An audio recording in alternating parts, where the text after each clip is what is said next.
আশা করছি আজকের এপিসোড আপনাদের অনেক ভালো লাগবে। বেশি কথা না বলে সবার আগে চলে যাব আজকের প্রথম ঘটনায়। আমি মোহাম্মদ সিয়ামুল ইসলাম। আজকে একজন মাদ্রাসার ছাত্রের ঘটনা শেয়ার করব। মূলত তিনি একজন শ্রোতা, আমাদের শ্রোতা। ওনার দাদা, নানা এবং নানিরা নাম রেখেছিলেন আলামিন। আলামিন ভাই নওগাঁ জেলায় বসবাস করেন এবং একটি মাদ্রাসায় পড়াশোনা করেন। তিনি তার সাথে ঘটে যাওয়া ঘটনাটা আমাদেরকে পাঠিয়েছিলেন।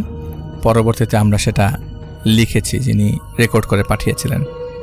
লিখতে আমাদেরকে সাহায্য করেছেন আরেকজন টিমের সদস্য আব্দুর রহমান রাকিব। মূল ঘটনা শুরু হয়েছিল লকডাউনের আগে, 2019 সালের শেষের দিকে, শীতকাল আসার আগে। আগস্ট সেপ্টেম্বর মাসের ঘটনা।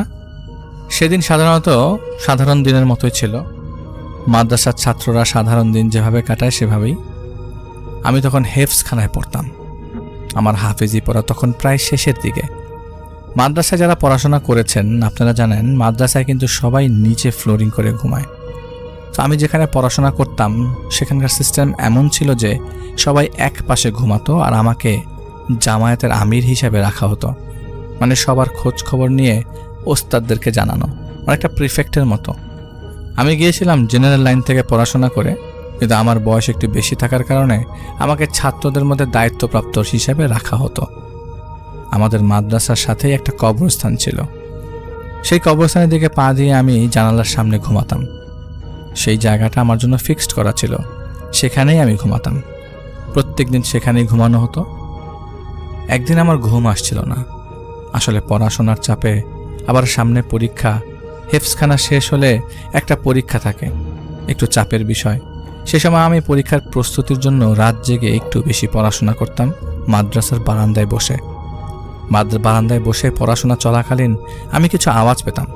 মনে হতো মাদ্রাসায় কেউ হাঁটা চলাফেরা করছে, নিচে কেউ কথা বলছে। সেটা আমি কখনো নজরে নেই নাই। আসলে আমি কোরআন পড়ছি, এটা ধর্মীয় প্রতিষ্ঠানের ভেতরে বসে, আমার কি সমস্যা হবে? আমার তো কোনো সমস্যা হবে না। তবে আমি জানতাম মাদ্রাসার পাশে কবরস্থান থাকা এখানে ছোট ছোট কিছু ঘটনা ঘটতে থাকে। একাধিকবার কয়েকদিন শব্দটা শোনার পর আমার মনে হলো আমি ভেতরে এসে বসি। রুমের ভেতর পড়া শুরু করলাম। ভেতরে বেশিক্ষণ পড়া যেত না, ছাত্ররা ঘুমাতো। তো সেদিন আর পড়া হয় না, আমি শুয়ে পড়ি। শোবার পরে হঠাৎ আমি দেখি গোরস্থানের ভেতরে সুপারি গাছের মাথার উপর থেকে লাল বা সবুজ মিশ্রিত বড় গোলা টাইপের একটা আলো, এটা গোরস্থানের মাঝখান বরাবর আসলো। এরপর মাঝখান থেকে সরাসরি আমার রুমের দিকে আসলো। আমি ভয়ে কম্বল জড়িয়ে শুয়ে পড়লাম। একাধিকবার এটা আমি দেখেছি, প্রায় 1 সপ্তাহের মতো। এটা কোনো লেজার লাইটের মতো, কিন্তু এটা লেজার লাইট না। সকালে উঠে আমি এটা ভুলে যেতাম যে জিনিসটা দেখেছি, তাই আমি হুজুরদেরও বলতে পারি নাই, আর এটা নিয়ে সতর্ক হওয়ার কোনো সুযোগ পাই নাই। আমি সবসময় কিছু আমল করে ঘুমাতাম, তাই আশা করতাম কোনো সমস্যা হবে না ইনশাআল্লাহ। এভাবে প্রায় 1 মাস চলার পর মাদ্রাসার পরীক্ষা শেষ হবে এমন একটা সময় আমি একদিন মাদ্রাসায় চুপ করে বসেছিলাম। হঠাৎ করে দেখলাম আমাদের রুমের দরজাটা খুলে গেল এবং একজন জুব্বা পাগড়ি পরিহিত লোক আমার রুমে প্রবেশ করলো। পরবর্তীতে সে এভাবে এসে বসে থাকতো, কিন্তু এটা আমার স্মরণ থাকতো না। আমি ভুলে যেতাম। কেউ যে আমার রুমে এসে বসে থাকতো সেই বিষয়টা পরবর্তীতে মনে পড়তো। কাউকে যে বলবো বা হুজুরকে বলবো, কাউকে পাঠিয়েছেন কিনা, এটা বলার সুযোগ পেতাম না। সে কখন আসলো তখনই আমার স্মরণ হতো যে কেউ একজন আছে। সে চলে গেলে আমি ভুলে যেতাম। আর আসলে এটা নিয়ে আমি অন্যরা কি ভাববে সেটা ভাবারও সুযোগ ছিল না আমার কাছে। কারণ মাদ্রাসার ছাত্ররা সবাই একই রকম, সবাই ইসলামিক লেবাসে থাকে, বোঝা মুশকিল। আর আমাদের মাদ্রাসা এমন না যে খুব বড়, হাজার হাজার ছাত্র, চিনা যাবে না। আমাদের বাসায় 500 থেকে 800 ছাত্র হবে, এদের ভেতরে চেনা অসম্ভব কিছু না। তো তাকে কখনোই দেখতাম না। তো এইভাবে প্রায় 1 সপ্তাহ চলার পরে সে আমার সাথে কথা বলতে চাইল। সেদিন আমি ঘুমাইনি, রুমে বসে পড়ছিলাম। জানালা দিয়ে বাইরে থেকে আলো আসছিল, সেই আলোয় পড়ছিলাম। ইসলামিক লেবাসে পড়া লোকটি এসে আমাকে বলল, কেমন আছো? আমি বললাম, জি ভালো আলহামদুলিল্লাহ, আপনি কেমন আছেন বড় ভাই? আমি বড় ভাই বলছিলাম। আমি মনে করছিলাম সে আমাদের মাদ্রাসার কিতাব বিভাগের বড় কোনো ছাত্র হবে। তো সে একটা মুচকি হাসি দিল। এমন হাসি আমি কখনো কাউকে দিতে দেখিনি। এমনভাবে সে হাসি দিয়েছে, বলল আলহামদুলিল্লাহ। আরবিতে বলছিল আলহামদুলিল্লাহ বিখাইরিন, ভালো আছে আল্লাহর রহমতে।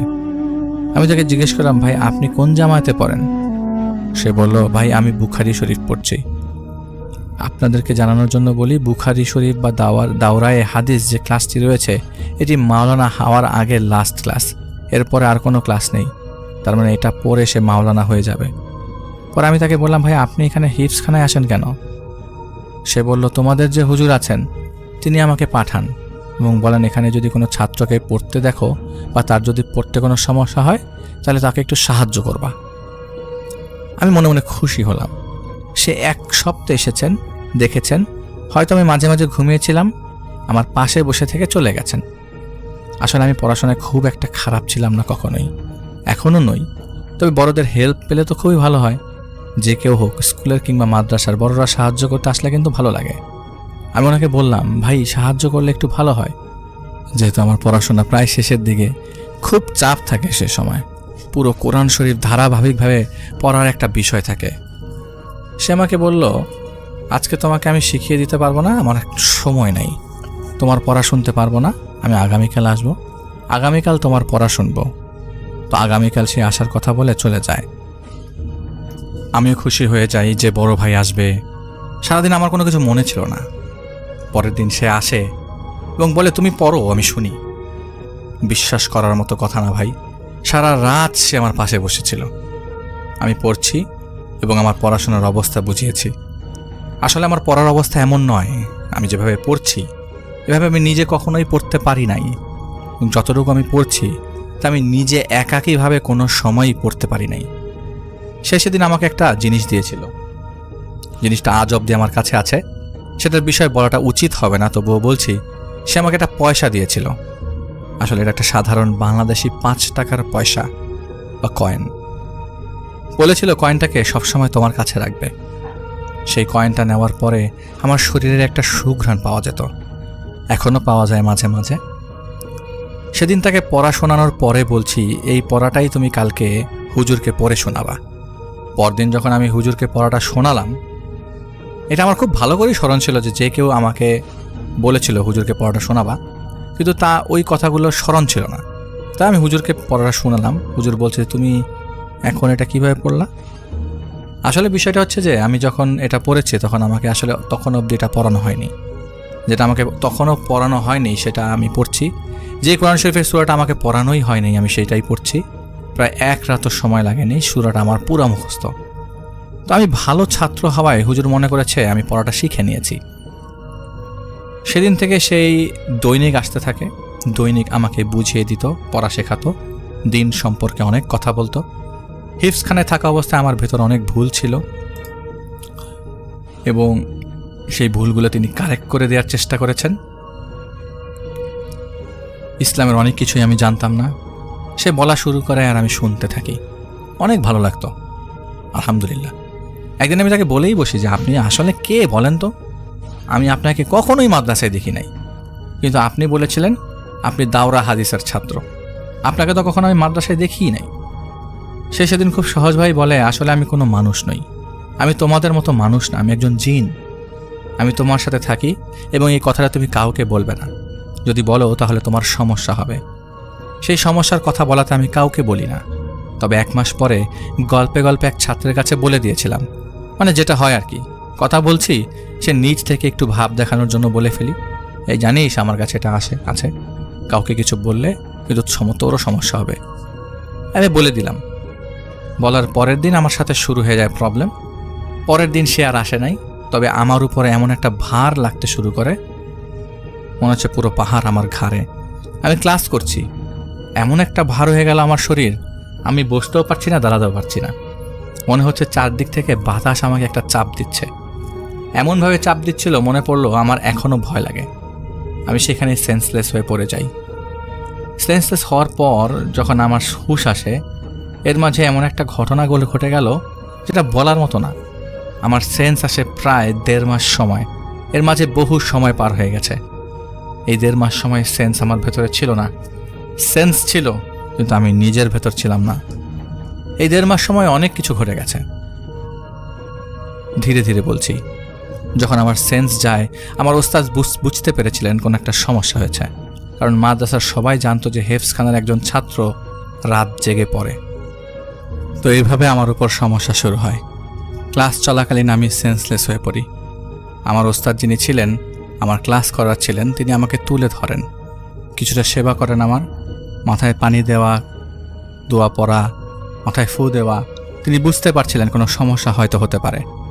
পরবর্তীতে যেটা আমি আমার পরিবার এবং ওস্তাদের কাছ থেকে শুনছিলাম, আমার হুঁশ ফিরেছিল। আমার হুঁশ ফেরার পর থেকে আমি নাকি উর্দুতে কথা বলছিলাম। হেফজখানায় একটা বিষয় আছে, হাফেজি শেষ করার পর অনেকে উর্দু ভাষাটা শেখানো হয়, কিন্তু আমি তখন হিফজ পড়াকালীন উর্দু বলছিলাম। সবাইকে যে বলল হুজুর, সবাই বড় হুজুরকে যে বলল যে এরকম একটা ঘটনা ঘটেছে, বড় হুজুরকে ডাকা হয়। বড় হুজুর আসেন, আমাকে দেখেন। যেটা আমি শুনছি, অনেক ঝাড়ফুঁক দেওয়ার পর আমি নিজেই ওনার সাথে কথা বলতে চাই। আসলে আমার উপর যে জিনটা এসেছিল, সে হুজুরকে বলে, এই ছাত্রের সাথে আমি আছি এবং তাকে আমি একটা জিনিস করতে মানা করেছিলাম, কিন্তু সে আমার কথা না শুনে সেটা বলে দিয়েছে, এই কারণে তাকে শাস্তি দেওয়া হচ্ছে। আসলে শাস্তি দেওয়া হয়েছিল কি না, তা আমার ভালোর জন্যই করা হয়েছিল কিনা আমি জানি না। বড় হুজুর আমার পরিবারের লোকদের বলে যে এর তো ট্রিটমেন্ট করার পক্ষে আমার পক্ষে সম্ভব না, আমি ট্রিটমেন্টের কাজগুলো করিও না। উনি কুমিল্লাতে আমাকে পাঠিয়ে দেন। ওখানে একজন বিখ্যাত আলেম রয়েছেন, ওনার মাদ্রাসায় পাঠান আমাকে। বলেন যে ওখানে গিয়ে হুজুরকে দেখাতে, উনি হয়তো কোনো ট্রিটমেন্ট দিতে পারেন আশা করি। আমাকে সেখান থেকে কুমিল্লায় নিয়ে যাওয়া হয় এবং এর মাঝে প্রায় 1 সপ্তাহের মতো কেটে যায়। খুবই অসুস্থতার ভেতর দিয়ে পড়ে গেছিলাম। সুস্থ হওয়ার কোনো লক্ষণ দেখা যাচ্ছিল না। তো যখন দেখা গেল সুস্থ করা যাচ্ছে না, তখন আমাকে কুমিল্লার উদ্দেশ্যে নিয়ে যাওয়া হয়। কুমিল্লায় নিয়ে যাওয়া হলো আমাকে। ওইখানে নিয়ে যাওয়ার পর যে হুজুর ছিলেন, উনি প্রথমে আমাকে দেখেন নাই, আমার বাবার সাথে কথা বলছেন, এবং উনি এমন একজন আলেম যিনি মহিলাদের সঙ্গে দেখা তো দূরের কথাও বলেন না, এমনকি পর্দার ভেতরেই হোক বা বাইরেই হোক। তো আমার বাবার সঙ্গে কথা বলার পর বাবা যখন বলে আমার ছেলে এইভাবে অজ্ঞান হয়ে গেছে, এরকম ঘটনা ঘটেছে, আপনি একটু দেখেন। হুজুর বললেন আজকের দিনটা সময় দেন, আপনারা মাদ্রাসাতেই থাকেন। আমার মাকে হুজুর তার বাসায় স্ত্রীর সাথে থাকার ব্যবস্থা করে দিল। তো সেদিন মাদ্রাসায় থাকা হলো আমাদের। আজব একটা ব্যাপার ঘটে গেছে। মাদ্রাসায় ঢোকার আগ পর্যন্ত আমি উর্দুতে কথা বলছিলাম। মাদ্রাসায় ঢোকার পর থেকে আমার উর্দু কথাবার্তা সব চলে গেছে, আমি নর্মাল, আমার কোনো সমস্যাই নেই। হুজুর একদিন পর আমার বাবাকে ডেকে বলছিল যে আপনার ছেলেকে নিয়ে আসুন। মাদ্রাসার কিছু ছাত্রের সাহায্যে আমাকে নিয়ে আসা হয় হুজুরের সামনে। হুজুর আমাকে সরাসরি বললেন যে তুমি কেন আসছো এখানে, তোমার নাম কি, কেমন আছো, মানে বেসিক প্রশ্ন। তো উনি সরাসরি বলছেন তুমি কেন আসছো এখানে।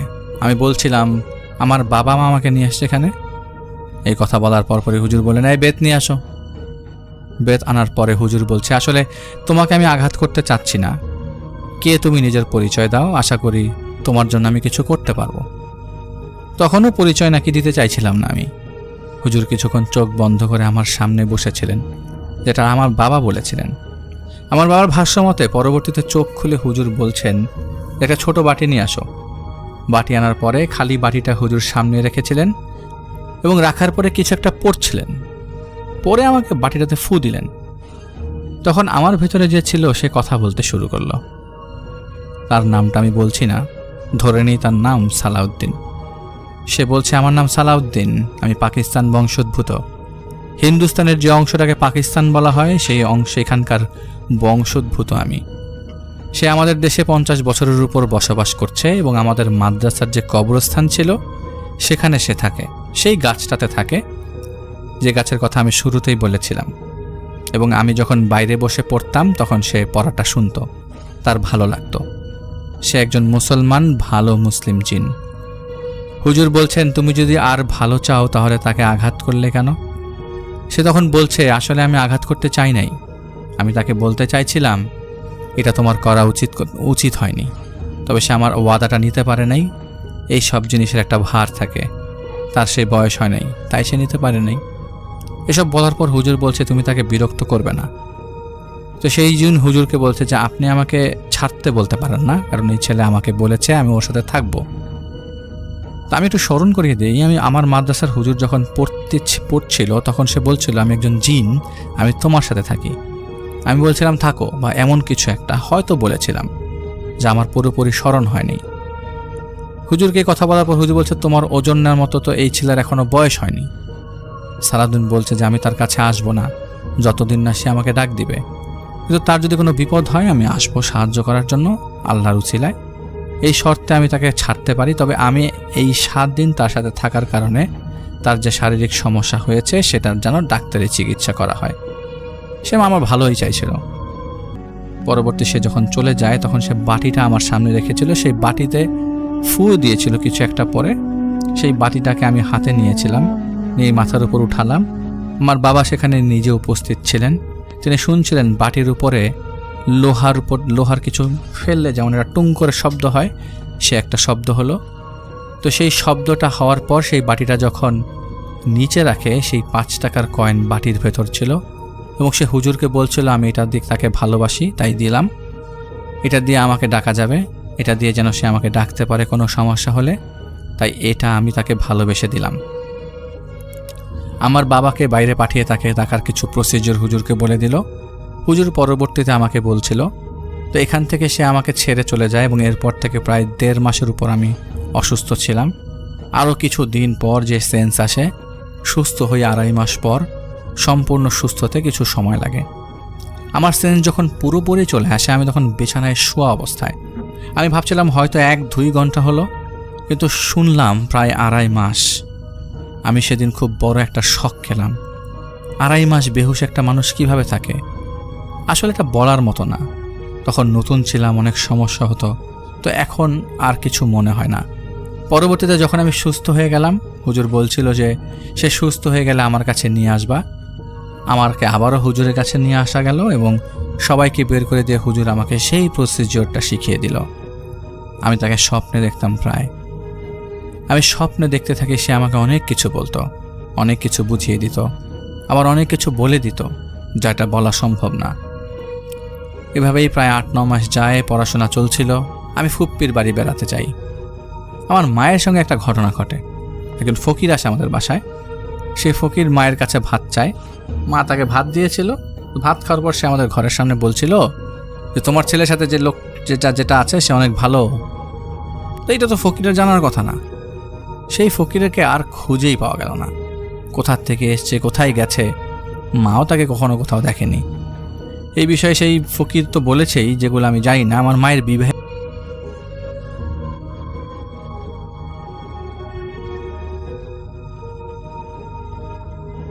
ঘটনাটি মায়ের কাছ থেকে পেলাম। সালাউদ্দিন একটা সময় আমাকে বলেছিল স্বপ্নের মধ্যে যে তুমি এমন অনেক কিছু দেখবে যেটা দেখলে ভয় পেতে পারো, কিন্তু পেও না। আমি যে মাদ্রাসায় পড়াশোনা করছি সেখান থেকে আমার বাসায় আসতে প্রায় 2 কিলো। এর মধ্যে একটা রেল স্টেশন পড়ে।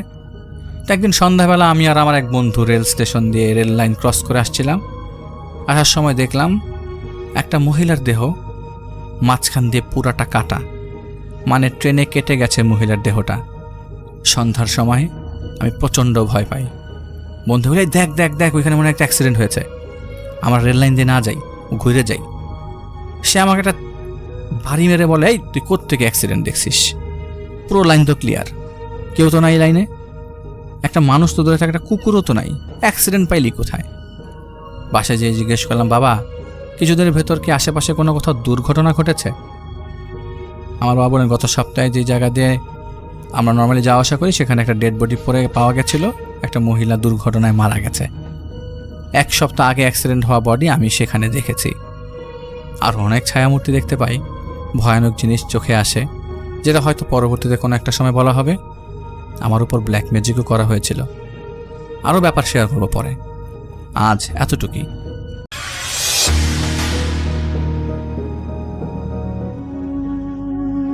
এখন যার ঘটনা আপনাদের সাথে শেয়ার করব ওনার নাম আব্দুল আলিম। উনি ভারতের কলকাতায় বসবাস করছেন। তবে ঘটনার সূত্রপাত হয়েছিল ওনার মামার বাড়িতে থাকাকালে, যখন উনি কুষ্টিয়া জেলার চোরহাস থেকে 15 থেকে 16 কিলোমিটার দূরে ঝাউদিয়া ইউনিয়নে থাকতেন। ওখানে ওনার 4 মামা রয়েছে, বড় মামা, মেজো মামা, সেজো মামা, ছোট মামা। উনি এই সেজো মামার এখানে থাকতেন। সময়টা 2012 কি 13 সাল। ওনার বয়স তখন 14 কি 15 বছর। এই সেজো মামার 1 ছেলে 1 মেয়ে ওই বাড়িতে বসবাস করতেন। তো বাড়ির যেই কাঠামো যদি বলি, প্রথমে বড় মামার বাড়ি, তারপর মেজো মামা, তারপর সেজো মামা, তারপর ছোট মামা। বাড়ির পেছনে বাঁশঝাড় রয়েছে, বাঁশঝাড়ের পাশে পুকুর রয়েছে, আর পুকুরের এক পাশেই এই মামাদের মা বাবার কবর রয়েছে। তো এই যে সেজ মামার এক ছেলে, সে তো লেখাপড়া করে। ওই সময় কোন ক্লাসে লেখাপড়া করছিল এটা অবশ্য আব্দুল আলিম ভাই বলতে পারেন নাই। ওই সময়ে ওই গ্রামের সব বাড়িতে যে বিদ্যুৎ এসেছে বিষয়টা এরকম না, কিছু কিছু বাড়িতে এসেছে, কিছু কিছু বাড়ি আবেদন করেছে বিদ্যুতের জন্য, আর কিছু কিছু বাড়ি আবেদনও করে নাই। ওই সময় তাদের বিদ্যুৎ আনার পরিকল্পনাও নাই। তার মানে হচ্ছে গ্রামে কিছুটা অংশ আলো আছে, কিন্তু অধিকাংশ জায়গায় আলো নাই, এমন একটা অবস্থা আর কি। রাতের বেলার কথা বলছি। উনি ঘুমাতেন হচ্ছে সেজ মামার বারান্দার দিকে, কারণ এই আব্দুল আলিম ভাই ছোটবেলা থেকে বেশ সাহসী একজন মানুষ। গ্রাম তো, বারান্দায় শুতে ওনারও খুব ভালো লাগতো। একদম প্রাকৃতিক বাতাস এসে তার শরীরে লাগতো, এতে ওনার ঘুমটা ভালো হতো। মামার ওই ছেলে, সে লেখাপড়া করছে রাত জেগে। সাধারণত রাত সে জাগে না, তবে পরীক্ষা ছিল তার, এই কারণে রাত জেগে লেখাপড়া করছে। রাত তখন যে খুব বেশি তাও না, সাধারণত রাত 9টার মধ্যেই সেই ছেলেটা ঘুমিয়ে পড়ে, কিন্তু সে একটু বেশি সময় লাগিয়ে দিয়েছিল, তখন হয়তো বা 10:30টার মতো বাজে। ওই সময়ে এই সেজ মামা সেই ছেলে এই আব্দুল আলিম ভাইকে ডাক দেয়, ডাক দিয়ে বলে যে একটা সিগারেট এনে দিয়ে। তার আবার সিগারেট খাওয়ার বদ অভ্যাস ধরে গিয়েছিল ওই সময়ই। সিগারেট আনার জন্য তাকে যেতে হবে এই বাঁশঝাড় পার হয়ে, রাস্তা পার হয়ে, মেইন রাস্তা, পাকা রাস্তা আর কি, এটা পার হয়ে পাশে একটা দোকান আছে। এই দোকানটা আবার অনেক রাত পর্যন্ত খোলা থাকে। 2012-13 সাল তো, অনেক আগের তো আর কথা না আসলে। উনি হাতে একটা টর্চ লাইট নিয়ে ওইদিকে যাওয়া শুরু করেছেন। ওই সময় ওনার কাছে একটা টর্চ লাইট ছিল যেটার কালার হচ্ছে লাল, এর মাথার অংশ আবার ভেঙে ফেলা যেত, অর্থাৎ বাঁকিয়ে ফেলা যেত। সেইখান থেকে আবার দুটো প্লাগ দেখা যেত, এই প্লাগটা আবার বিদ্যুতের লাইনের মধ্যে ঢুকে চার্জ করতে হতো। ওইটাকে বলতে হলো মাথা ভাঙা টর্চ লাইট। তো ওনার কাছে ওই মাথা ভাঙা টর্চ লাইট ছিল, এটা জ্বালিয়ে মনের সুখে চলে গেছেন অল্প সময়ের মধ্যেই। মাত্র 3 মিনিট ম্যাক্সিমাম লাগে আর কি পায়ে হেঁটে ওই দোকানে যেতে। দোকানে যাওয়ার পর সিগারেট কিনেছেন, সিগারেট কেনার পর আবার ফেরত আসছেন। এই যাওয়া আসার মধ্যে কিন্তু কোনো ভয়ের ঘটনা ঘটেনি। কিন্তু উনি যখনই এসে ঘরের দরজায় দাঁড়িয়েছেন, এক পা দেবেন কেবল, এমন সময় দেখেন যে মাঝারি আকৃতির একটা গোখরো সাপ, এই জিনিসটা এই দরজার কাছে রয়েছে। এটা দেখার সাথে সাথে উনি ওরে মারে বাবারে বলে চিৎকার করে উঠছেন, সাপ সাপ সাপ। আর তখনই এই সাপটা ভয় পেয়ে ঘরের মধ্যে ঢুকে একটা শোকেসের নিচে চলে গেছে। উনি তো দেখেছেন যে সাপটা চলে গেছে, আর কেউ কিন্তু মানে তখনও দেখে নাই আর কি। এদিকে উনি বলছেন সাপ সাপ সাপ, সবাই তো চমকে উঠছে, সাপ মানে সাপ কোথায়? উনি বলছেন যে এই তো, এই যে এই শোকেসের নিচে গেল। তখন এই আব্দুল আলিম ভাই উনি আবার একটু ঝুঁকে পড়ে টর্চ লাইট মেরে দেখেন এই সাপটা শোকেসের পেছন দিকের একটা পায়ার সাথে পেঁচিয়ে লুকিয়ে রয়েছে। মনে হচ্ছে সে খুব ভয় পেয়েছে। এটা দেখার পর এই আব্দুল আলিম ভাই কি করেছেন, একটা লাঠি নিয়ে আসছেন। লাঠি নিয়ে এসে এই ঝুঁকে পড়েই ওই সাপটার মাথায় ক্রমাগত উনি আঘাত করছেন। ওই ঝুঁকে পড়ে আঘাত করতে করতে ওই সাপটার মাথা একদম থেতলে দিয়েছেন, মানে সাপটা ওখানেই মারা গেছে। এরপর সাপটাকে বের করেছেন, বের করার পর উঠোনে নিয়েছেন। উঠোনে নেওয়ার পর যে কাজটি উনি করেছেন সেটা হলো এই সাপের শরীরের উপরে কেরোসিন জাতীয় তেল দিয়ে আগুন ধরাই দিয়েছেন। সাপটাকে পুড়িয়ে অনেকটাই ছাই বানিয়ে ফেলেছেন। তবে কেরোসিন তেল যখন অনেকটাই কমে গেছে এর প্রভাব, তখন দেখা গেল যে না, একদম পুরোপুরি পুড়ে ছাই হয় নাই। তখন আব্দুল আলিম ভাই কি করলেন, এই সাপটাকে উনি মাটি চাপা দিয়ে দিলেন একপাশে গর্ত করে। বাড়ির মধ্যে সাপ দেখা গিয়েছে, বাসার মধ্যে তো একটা আতঙ্ক বিরাজ করবে, এটাই স্বাভাবিক। ওই রাত্রে এই আব্দুল আলিম ভাই আর বাইরে ঘুমানোর সাহস করেন নাই, উনি ঘরেই ঘুমিয়েছেন। যেহেতু সাপ উনি নিজের চোখেই দেখেছেন আর কি, নিজেই মারলেন। বাড়ির লোকদের মধ্যে একটা আতঙ্ক বিরাজ করছে যে আরও সাপটা আছে কিনা। এই সাপটা তো আসলে একটা মাঝারি সাইজের সাপ ছিল, চিন্তা করা হচ্ছে যে হয়তো বা বড় সাইজের সাপ আছে কিনা। তবে সাপের আলামত আগে তো ওনারা বুঝতে পারেন নাই, এটা কোত্থেকে আসলো। আসতেই পারে, গ্রামের বাড়ি তো, আশপাশ থেকে এসেছে হয়তো বা। তো ওই রাতে আর কোনো সমস্যা হয় নাই, সবাই ঘুমিয়ে পড়লেন। এরপরে প্রায় 2 সপ্তাহ অতিবাহিত হয়ে গেল, কোনো সমস্যা নেই, বিষয়টা একদম ভুলতেই বসেছেন বাড়ির সবাই। 15 দিনের মাথায় ঘটে একটা ঘটনা। এই যে আব্দুল আলিম ভাই, উনি শুয়ে আছেন, ঘুমাচ্ছেন, গভীর রাত্রে উনি একটা স্বপ্ন দেখেন। স্বপ্নে উনি দেখেন যে একটা বিড়াল, এই বিড়ালটা আকৃতিতে মাঝারি সাইজের, একদম ধবধবে সাদা, আর বিড়ালের চোখ দুটো অসম্ভব রকমের সবুজ।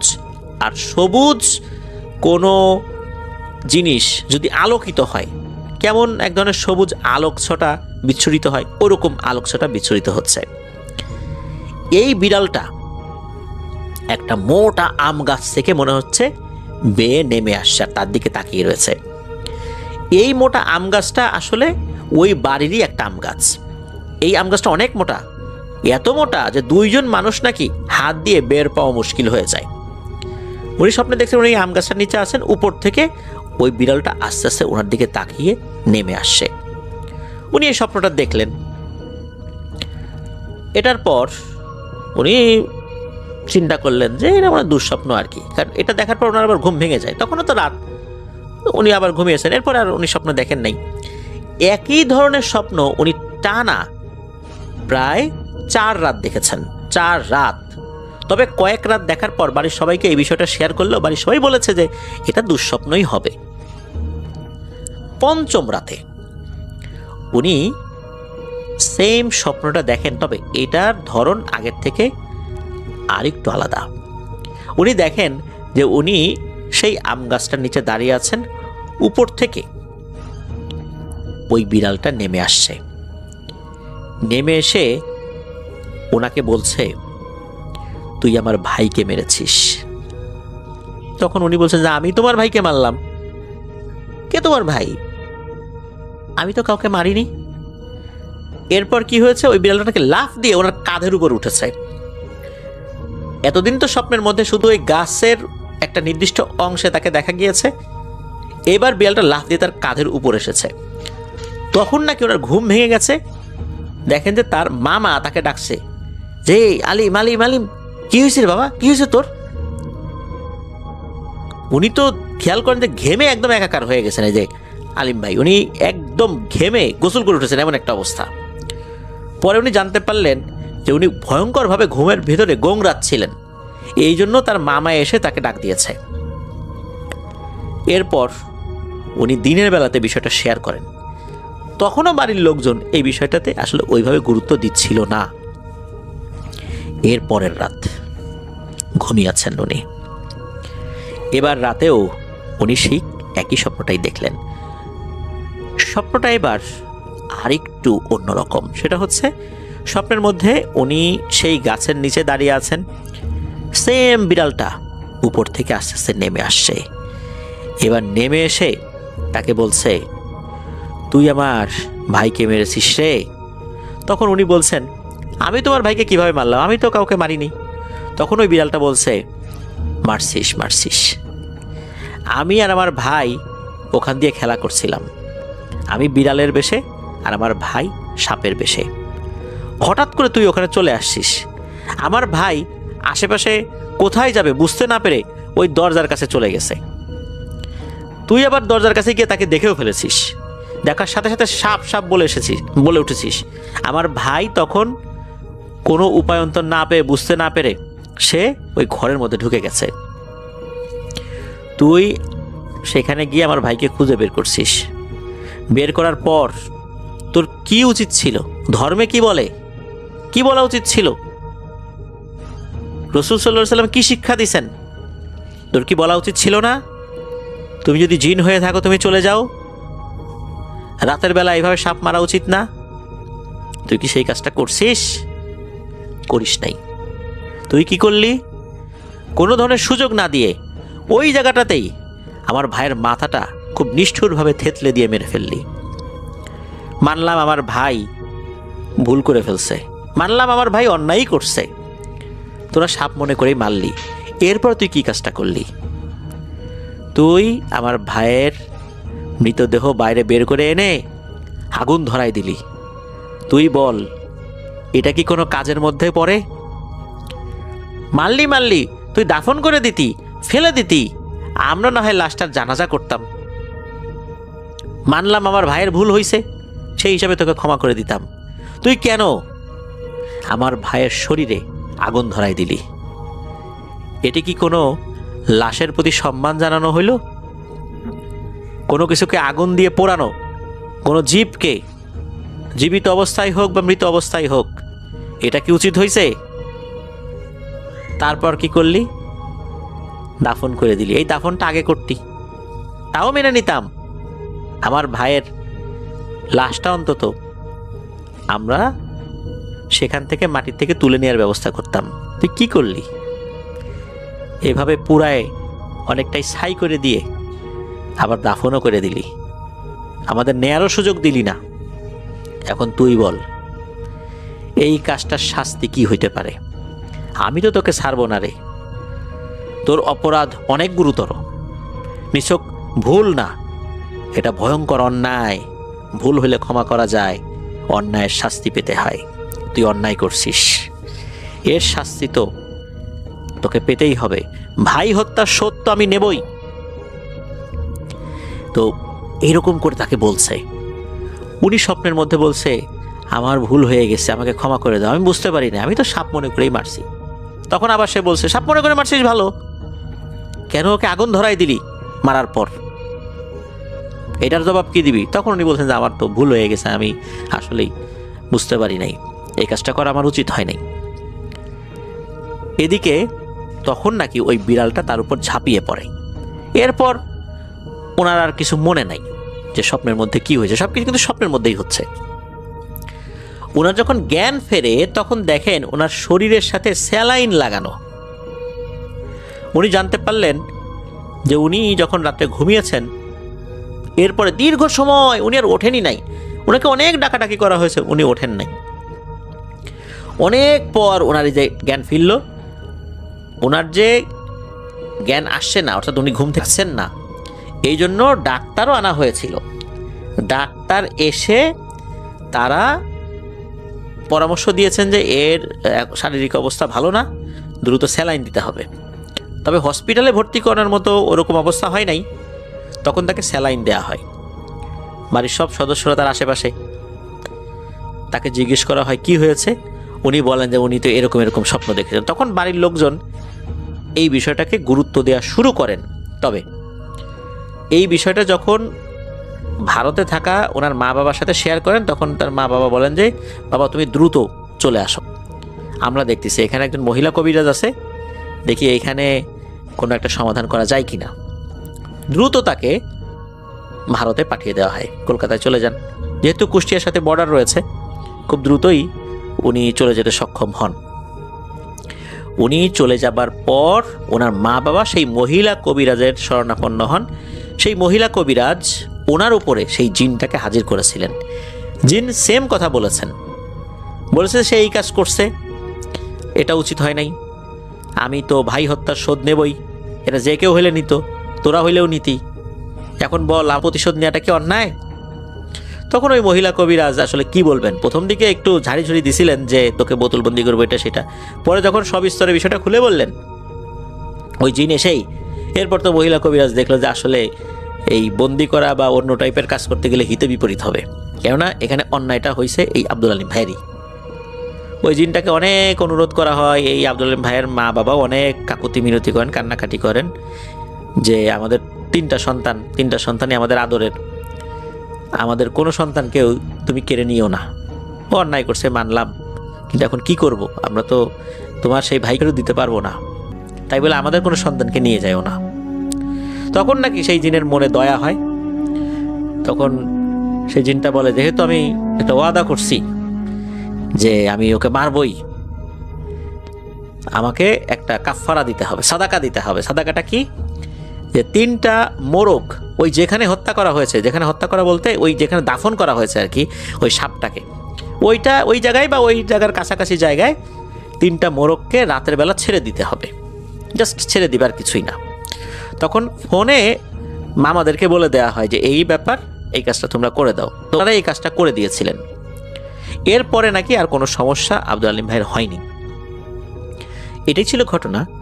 প্রিয় লিসেনার্স, রাতের বেলা কোনো প্রাণীকে আঘাত করা, সাপ বা অন্য কিছু, সাপ দেখলেই মেরে ফেলতে হবে এই বিষয়ে কিন্তু একটা বিধান রয়েছে। তবে এটারও বিধান রয়েছে যে কোনো সাপকে কিন্তু বলা যে তুমি যদি জিন হয়ে থাকো চলে যাও, তাকে সুযোগ দেয়া। এরপরেও যদি না যায় বুঝতে হবে সে সাপ, তাকে মেরে ফেলা যাবে। আব্দুল আলিম ভাই কিন্তু সেই কাজটি করেননি। ওনার বয়স কম ছিল, 14-15 বছর, বিষয়গুলো মাথায় ভাবে কাজও করেনি, এটাই সত্য। ঘরের ভিতরে সাপ ঢুকে গেছে, এই কারণে উনি উত্তেজনার বশে কাজটি করে ফেলেছিলেন। আর এটার খেসারও তো ওনাকে কিছুটা হলেও দিতে হয়েছে। যাক, উনি বিষয়টা বুঝতে পেরেছেন পরবর্তীতে, আর আল্লাহর রহমতে এই ঝামেলা থেকেও মুক্ত হয়েছেন, আলহামদুলিল্লাহ। প্রিয় লিসেনার্স, এই ঘটনা কিন্তু আমাদের আবারও সেই বিষয়টাকেই শিক্ষা দেয়, সেটা হচ্ছে রাতের বেলা কোনো প্রাণীকে আঘাত না করা। কখনোই করা যাবে না, দিন হোক রাত হোক, অকারণে কোনো প্রাণীকে আঘাত করা যাবে না। আর এই ধরনের প্রাণীর ক্ষেত্রে তো অবশ্যই সতর্কতা অবলম্বন করতে হবে, কারণ অনেক সময় রাতের বেলা জিনেরা বিভিন্ন সুরতে ঘোরাফেরা করে। অকারণে তাদেরকে আঘাত করা হলে বা তাদেরকে চলে যাওয়ার সুযোগ না দেওয়া হলে এরা কিন্তু ক্ষিপ্ত হয়, ক্ষিপ্ত হয়ে আমাদের উপর পরবর্তীতে আক্রমণ করতে পারে। আল্লাহ আমাদেরকে বোঝার তৌফিক দান করুন।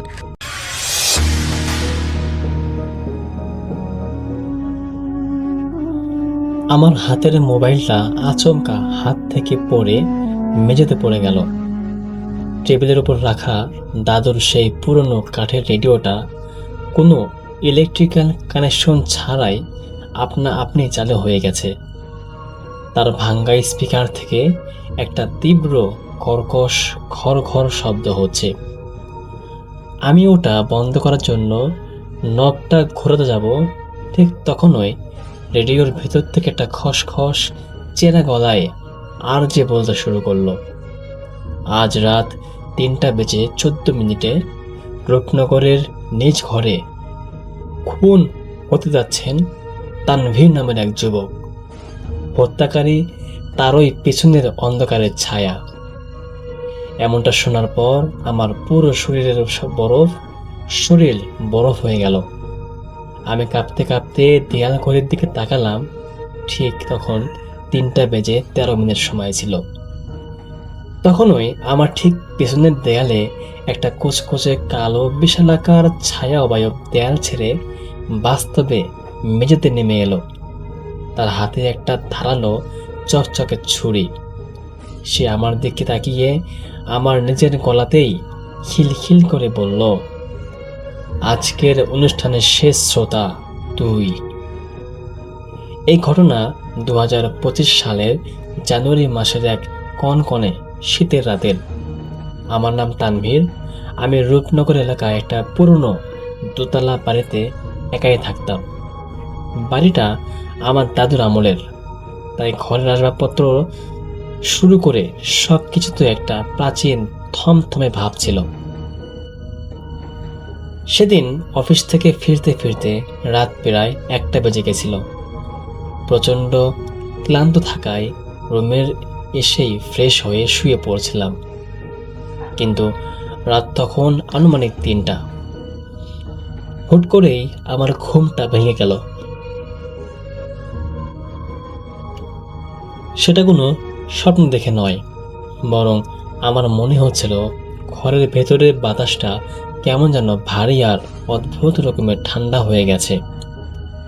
ঠিক তখনই টেবিলের ওপর রাখা দাদুর সেই পুরনো ফিলিপস ব্র্যান্ডের কাঠের রেডিওটা নিজে নিজেই চালু হয়ে গেল। রেডিওটার ব্যাটারি বা কর্ড কোনো কিছুই লাগানো ছিল না, অথচ তার ভেতর থেকে হলদে আলোটা দপদপ করেও চলছিল। স্পিকার থেকে তীব্র স্ট্যাটিক বা ঘর শব্দের একটা রেডিও স্টেশনের টিউনিং শোনা গেল, যেখানে বলা হলো, আপনারা শুনছেন 98.4 FM, নিশিরাতে বিশেষ ভূত FM। আমি ভাবলাম হয়তো পাশের কোনো ফ্ল্যাটের আওয়াজ, কিন্তু রেডিওর সেই আর যে কণ্ঠটা ছিল অস্বাভাবিক রকমের চেরা আর ভারী। সে বলতে লাগলো, আজকের লাইভ ঘটনার নাম তানভীরের শেষ অধ্যায়।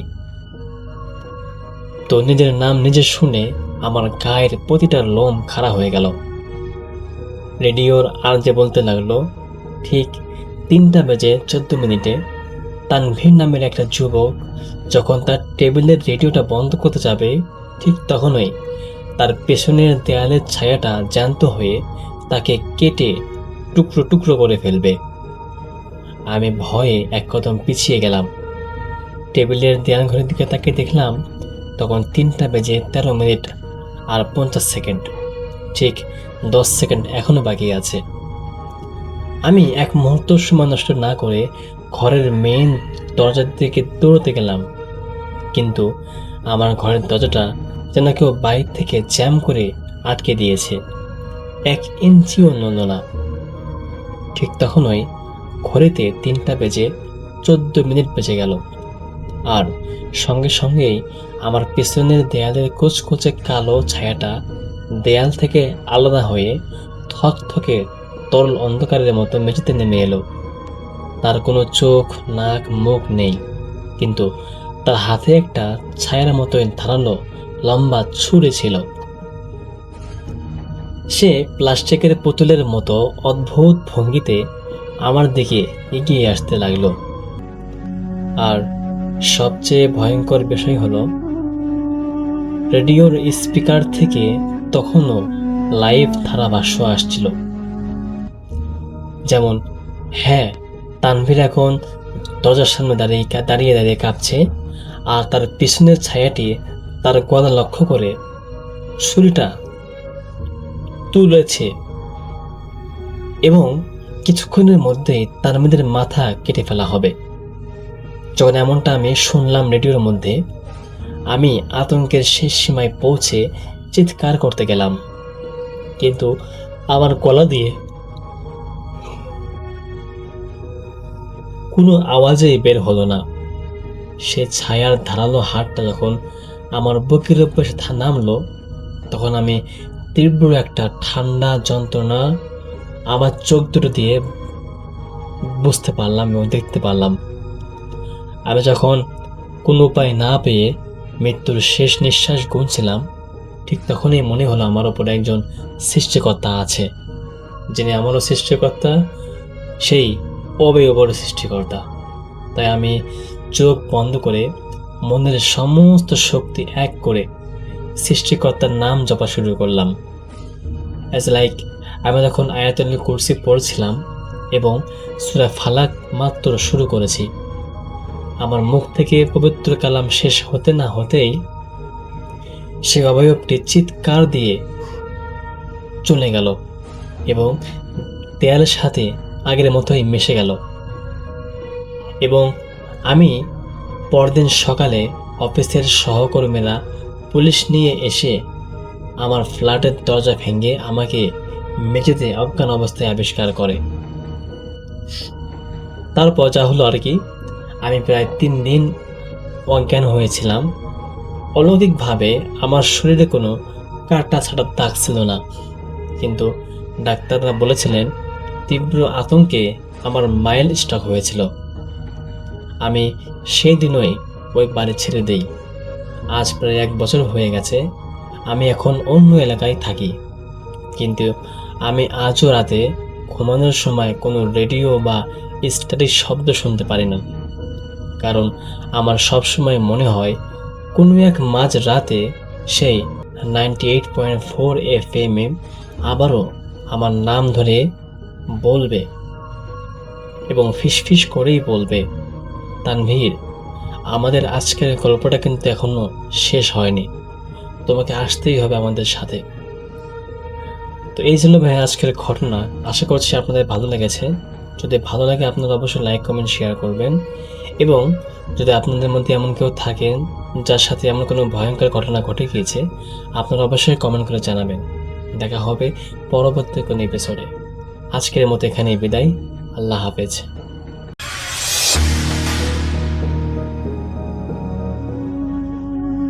আমার নাম খন্দকার আকাশ, খিলগাঁও থেকে বলছি। ভাই, আজকে যে ঘটনাটি বলবো তা আমার সাথেই ঘটে যাওয়া একটি কাহিনী। কাহিনী শুরু করার আগে আমি একটা কথা বলে নিতে চাই। আমার নিজের বাসা আর কি, আমার চাচা ফুপু সবাই একই বিল্ডিংয়ে থাকি। আমাদের পরিবারের সবার সাথেই কিছু না কিছু হয়েছে, কিন্তু কখনো কারো ক্ষতি করেনি। আমাদের বাসার অনেকগুলো জিন রয়েছে। যাই হোক, আমার কাহিনীতে আমি চলে আসি। ভাই, এই কাহিনী 2 বছর আগের রমজান মাসের। এমনিতে আমি আমার আব্বুর সাথেই রাতে ঘুমাই, কিন্তু আমার একটু জরুরি কাজে আমাদের গ্রামে যাই, তাই রুমে আমি একা ছিলাম। মানে আমার বাবা জরুরি কাজে গ্রামে গেলেন, তো আমি রুমে একা ছিলাম। তাই আমি ঠিক করি যে সেহরি করে একবারে আমি ঘুমাবো। যে ভাবা সেই কাজ, আমি মোবাইলে একটা মুভি দেখা শুরু করি। রাতে 2টা বেজে গেলে এমন সময় আমি যে রুমে ছিলাম, আমার মনে হলো আমার রুমের দরজাটা কেউ খুলছে। বলে রাখা ভালো ভাই, আমার রুমের যে দরজা সেটা খুললে একটা শব্দ হয়। তাই আমার মনে হলো কেউ দরজার দিক থেকে আমার দিকে তাকিয়ে আছে, কিন্তু আলো জ্বালিয়ে দেখি যে না, সেখানে কেউ নেই। পরে আমি মনের ভুল মনে করে আবারও শুয়ে মুভি দেখছিলাম। কিছুক্ষণ পরে আমার আম্মুর মতো দেখতে দরজা খুলে সাথে সাথে আমার টয়লেটের দিকে যাচ্ছে। তখন আমি বলি যে, আম্মু ঘুমাও নাই? তারপর আম্মুর মতো দেখতে সেই অবয়বটা বা যাই বলি সেটা টয়লেটে চলে গেল। আমি ভাবলাম হয়তো আমাকে মোবাইল চালাতে দেখে রেগে হয়তো কথা বলেনি, তাই তারপর আমি সেদিকে আর খেয়াল না করে আমি মুভি দেখতে থাকি। এর মধ্যে আমার আম্মুর মতো দেখতে সেই অবয়বটি টয়লেট থেকে বের হলো কিনা তার প্রতি আমার কোনো খেয়াল ছিল না। এরপর আমার একটু ওয়াশরুমে যাওয়ার প্রয়োজন হয়, তখন আমি দাঁড়িয়ে দেখি যে টয়লেটের লাইট জ্বালানো আছে, কিন্তু ভেতরে গিয়ে দেখলাম যে না, সেখানে কেউ নেই। আমি এতটা গুরুত্ব দিই না, আমি ভাবলাম যে আম্মু হয়তো লাইট অফ করতে ভুলে গেছে। পরে ভাই আমি টয়লেট থেকে বের হয়ে পানি খেতে নিলাম, তখন আমার মনে হলো যে আমার দিকে কেউ তাকিয়ে আছে। পরে আমি দরজার দিকে তাকিয়ে দেখি দরজাটা খোলা, আর কে যেন দাঁড়িয়ে আছে সেখানে। আমি ভাবলাম আম্মু হয়তো দাঁড়িয়ে দেখছে যে আমি আসলে কি করছি। তারপর ভাই আমি আমার পেছনে কিছু খাওয়ার শব্দ পাই। আমি পেছনে তাকিয়ে দেখি কালো বর্ণের অনেক ছোট কিছু একটা, সে কিছু একটা খাচ্ছে। আমার কাছে মনে হলো যে ইঁদুর হতে পারে এমন কিছু। আমি এটা দেখার জন্য সামনে আগাই যে আসলে জিনিসটা কি, ইঁদুর না অন্য কিছু। আমি সামনে এগোতেই দেখি যে সেখানে আর কেউ নেই, আর দরজাটা খোলার সেই শব্দটা পাই। অর্থাৎ তিনি যখন দেখলেন তার পেছনে ফিরে পানি খাওয়ার সময় যে কিছু একটা শব্দ হচ্ছে, তিনি সেখানে এগিয়ে দেখলেন যে না, সেখানে কিছু নেই। তখন তার উল্টো দিক থেকে, অর্থাৎ তার পেছন থেকে তিনি শব্দ পেলেন যে তার দরজাটা কেউ খুলছে। অর্থাৎ দরজা খোলার শব্দটা একটু আগে আবারও পেয়েছিলেন, এখন আবারও পেলেন। দরজা খোলার সেই শব্দটা হওয়ার পরে আমি দরজার দিকে তাকিয়ে দেখি যে না, দরজা তো বন্ধই আছে। তাও আমি মোবাইলের লাইট চালিয়ে উঠে দেখতে যাই, সামনে গিয়ে দেখি দরজা স্বাভাবিকভাবেই বন্ধ আছে। তারপর পেছনে তাকিয়ে দেখি সেই কালো অবয়বটা সেখানে আর নেই। তারপর আমি আবার এসে শুয়ে পড়ি এবং কিছুক্ষণ পরে আবার দরজা খোলার শব্দ পাই, অর্থাৎ বারবার একই শব্দ হচ্ছিল। আমি তাকিয়ে সেই আগের মতোই দেখতে অবয়বটা দাঁড়িয়ে আছে, অর্থাৎ আমার মায়ের মতো দেখতে একটা অবয়ব দাঁড়িয়ে আছে। এবার আমি আস্তে আস্তে উঠে বলি যে কে? কোনো উত্তর পাই না। তারপর আমি যে পানির গ্লাসটায় পানি খেয়েছিলাম সেটা হঠাৎ করে পড়ে এই গ্লাসটা ভেঙে গেল। এরপর আমি তাকিয়ে দেখলাম যে না, সেখানে তো কেউ নেই। এবার আমার একটু ভয় লাগলো ভাই। আমি বলে রাখা ভালো, আমি ছোটবেলা থেকে একটু সাহসী ছিলাম, তাও কিছু না ভেবে আমি উড়িয়ে দিলাম। মনে হয়েছে যে গ্লাসটা হয়তো আমি কর্নারে রেখে এসেছি, জন্য পড়ে ভেঙে গেল। ব্যাপারটা কিছুক্ষণ পরে আমি শুনতে পাচ্ছিলাম যে আমাদের দরজায় কেউ ঠক ঠক করে 3 বার নক করলো। আমি একটু অবাক হলাম, কারণ আম্মু আসলে তো কোনো নক করবে না। আমি বললাম যে কে ওখানে? কোনো উত্তর পেলাম না। তারপরে উঠে আমি দরজাটা খুলে দেখি কেউ নেই। আমি এরপর এসে শুতে যাব, আবার সেই একই 3 বার ঠক ঠক করে দরজায় নক করার শব্দ। ভাই, আমার আম্মুর একটা কথা আমার মনে পড়লো যে আম্মু বলেছিল দরজায় কেউ 3 বার নক করলে বা কড়া নাড়লে, কে জিজ্ঞাসা করলে উত্তর যদি না দেয় তাহলে দরজা খুলতে হয় না। আমি ভাবলাম এবার আমি দরজা খুলব না। আমার কিছুক্ষণ পর সেই একই নকের শব্দ। এবার আমি সাহস নিয়ে দরজাটা খুলি, কিন্তু এবার আমি যা দেখি সেটা আমি এক ফোঁটাও আশা করিনি। আমি দেখি একটা কালো অবয়ব, চোখ দুটো একেবারে জল জল করছে অন্ধকারে, মুখ দেখা যাচ্ছে না, শুধু চোখ দুটো আগুনের মতো করে জ্বলছে। এটা দেখে আমি তাড়াতাড়ি দরজা আটকে নিয়ে বিছানায় এসে কাঁথা মুড়ি দিয়ে আমি শুয়ে পড়ি। এরপর আমি কান্নার একটা বিকট শব্দ শুনতে পাই। আমি ভয়ে ভয়ে শুয়ে থাকি এবং উঠে দেখারও সাহস পাই না। এরপর কখন ঘুমিয়ে পড়ি তাও খেয়াল নেই, এবং কিছুক্ষণ পরে আম্মু আমাকে ডাক দেয় সেহরি খাওয়ার জন্য। আমি উঠে আম্মুকে জিজ্ঞাসা করলাম যে, আম্মু, রাত্রে কি তুমি আমার টয়লেটে গেছিলা? এরপরে আম্মু বলে যে, না তো, আমি তো মাত্র ঘুম থেকে উঠে তোকে ডাকলাম। এটা শুনে ভাই আমার বিশ্বাস হচ্ছিল না, যে কারণ আমি নিজে সেই অবয়বের সাথে কথা বলছিলাম। অর্থাৎ সেই অবয়ব কোনো উত্তর না দিলেও তিনি কিন্তু বারবার বলছিলেন যে, আম্মু কিছু লাগবে বা এরকম কোনো কথা বলছিল, কিন্তু সে ভাবছিল যে সে যেহেতু মোবাইল চালাচ্ছে, তার আম্মু হয়তো রেগে গিয়ে তার কোনো কথার উত্তর দিচ্ছে না। তবে আসলে সেখানে তার মা ছিল না। এটা কি হয়েছিল সেদিন আমি এখনও জানি না। এরপর থেকে আব্বু না থাকলে আমি আর রাত জাগি না। এই কাহিনীটা আমার সাথে ঘটে যাওয়া সত্য কাহিনী। পড়ে শোনালে খুশি হব ভাই। আমার ভাইয়ের সাথেও ঘটে যাওয়া ঘটনা আছে, পরে আরেকদিন লিখে পাঠাবো। ভালো থাকবেন, আল্লাহ হাফেজ, আসসালামু আলাইকুম।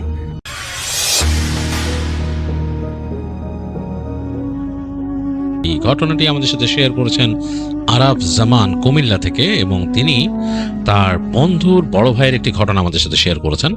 তিনি তার বন্ধুর বড় ভাইয়ের নামটা সঙ্গত কারণেই ছদ্ম নাম ব্যবহার করেছেন তিনি বলেছেন, এবং সেই এলাকার এক্স্যাক্ট বর্ণনাও তিনি দেবেন না, তিনি আমার কাছেই দেননি, বাট তিনি ঘটনাটা শেয়ার করেছেন। তিনি রিকোয়েস্ট করেছেন আমি যেন ঘটনাটা আমার মতো করে আপনাদের কাছে শেয়ার করি। তো আমি চলে যাচ্ছি আরাফ জামানের পাঠানো ঘটনায়। আরাফের বন্ধু সেন্টুরা কুমিল্লার লালমাই পাহাড়ের কাছাকাছি কোনো একটা গহীন গ্রামে থাকতো। এক্স্যাক্ট লোকেশনটা সে শেয়ার করবে না আরাফ। তো সে একটা লোকেশন বলেছে, সেই জায়গাটা বলেছে পাহাড়ের কিছু এক্সটেনশন আছে সেখানে, কিন্তু গ্রামটা একেবারেই গহীন গ্রাম। তো সেখানে সেন্টুরা থাকতো, এবং তারা ওখানে তাদের পুরো পরিবার নিয়ে থাকতো। মোটামুটি একটা সচ্ছল পরিবার ছিল তারা। তো সেন্টুর বড় ভাই ছিলেন মন্টু, এবং তিনি আসলে একটু দুরন্ত ছিলেন। তিনি আসলে তার কাজকর্ম বা তেমন একটা কিছু করতেন না। পড়াশোনা এইচএসসির পরে ছেড়ে দিয়েছিলেন এবং আর কোনো কাজ করতেন না। তার বাবা অনেক চেয়েছিল তাকে শহরে পাঠিয়ে পড়াশোনা করাতে, তো তিনি সেটা করতে চাইতেন না। তিনি ঘুরে ফিরে সময় কাটাতেন। তো সেন্টুর বাবা এক সময় বিরক্ত হয়ে যায় ছেলের উপরে, বেশ বিরক্ত হয়ে যান, এবং তিনি ছেলেকে বিদেশে পাঠিয়ে দেবেন ঠিক করেন। তো মোটামুটি তিনি বিভিন্ন চ্যানেলে কথাবার্তা বলে একসময়, এটা কিন্তু 2005-এর দিকের ঘটনা, তো তার বাবা মোটামুটি একটা চ্যানেল ঠিক করে তাকে দুবাইতে পাঠিয়ে দেন একটা চাকরিতে আর কি। তো যাই হোক, অনেক গাইগুই করার পরে সেন্টুর ভাই মন্টু চলে যান দুবাইতে চাকরির জন্য। তো দুবাইতে তিনি 3 বছর পার করে ফেলেন। এর মধ্যে প্রথম বছরে তার একটু সমস্যা হতো, তিনি বাড়িতে যোগাযোগ করতেন, চলে আসতে চাইতেন, বাট তারপরে আস্তে আস্তে তিনি অ্যাডজাস্ট করে ফেলেন ওইখানে, এবং মোটামুটি 3 বছর পার হয়ে গেছে। কিন্তু এদিকে সেন্টুর বাবা মা খুব উদ্বিগ্ন হয়ে যান, তাদের মন মেজাজ অন্যরকম হয়ে যায় যে ছেলে নাই বাড়িতে, একমাত্র সেন্টু, তার ভাই মন্টু নাই, এবং বাড়িঘর খালি থাকে, এবং তারা তো মোটামুটি সচ্ছল, তাদের আর্থিক একটা ভালো সঙ্গতি আছে, ছেলের যে ইনকাম করে তাদের চালাইতে হবে সেটা না। বাট একটা জিনিস, যে ছেলেকে চাইছে তারা এঙ্গেজ করে রাখতে কোথাও, যাতে দুষ্টমি না করে, যেসব তার নামে নালিশ টালিশ আসতো আর কি, দুরন্ত পানার এগুলো যেন না আসে। তো এখন তো বুঝতে পারছে 3 বছরের ছেলের বয়সও বাড়ছে। তারপরেও তারা চিন্তা করে যে ছেলেকে বিয়ে দিয়ে দিব, বিয়ে দিয়ে নিয়ে আসবো, আর বিদেশ যাওয়ার দরকার নেই, এই চিন্তা করে তারা পাত্রী খুঁজে।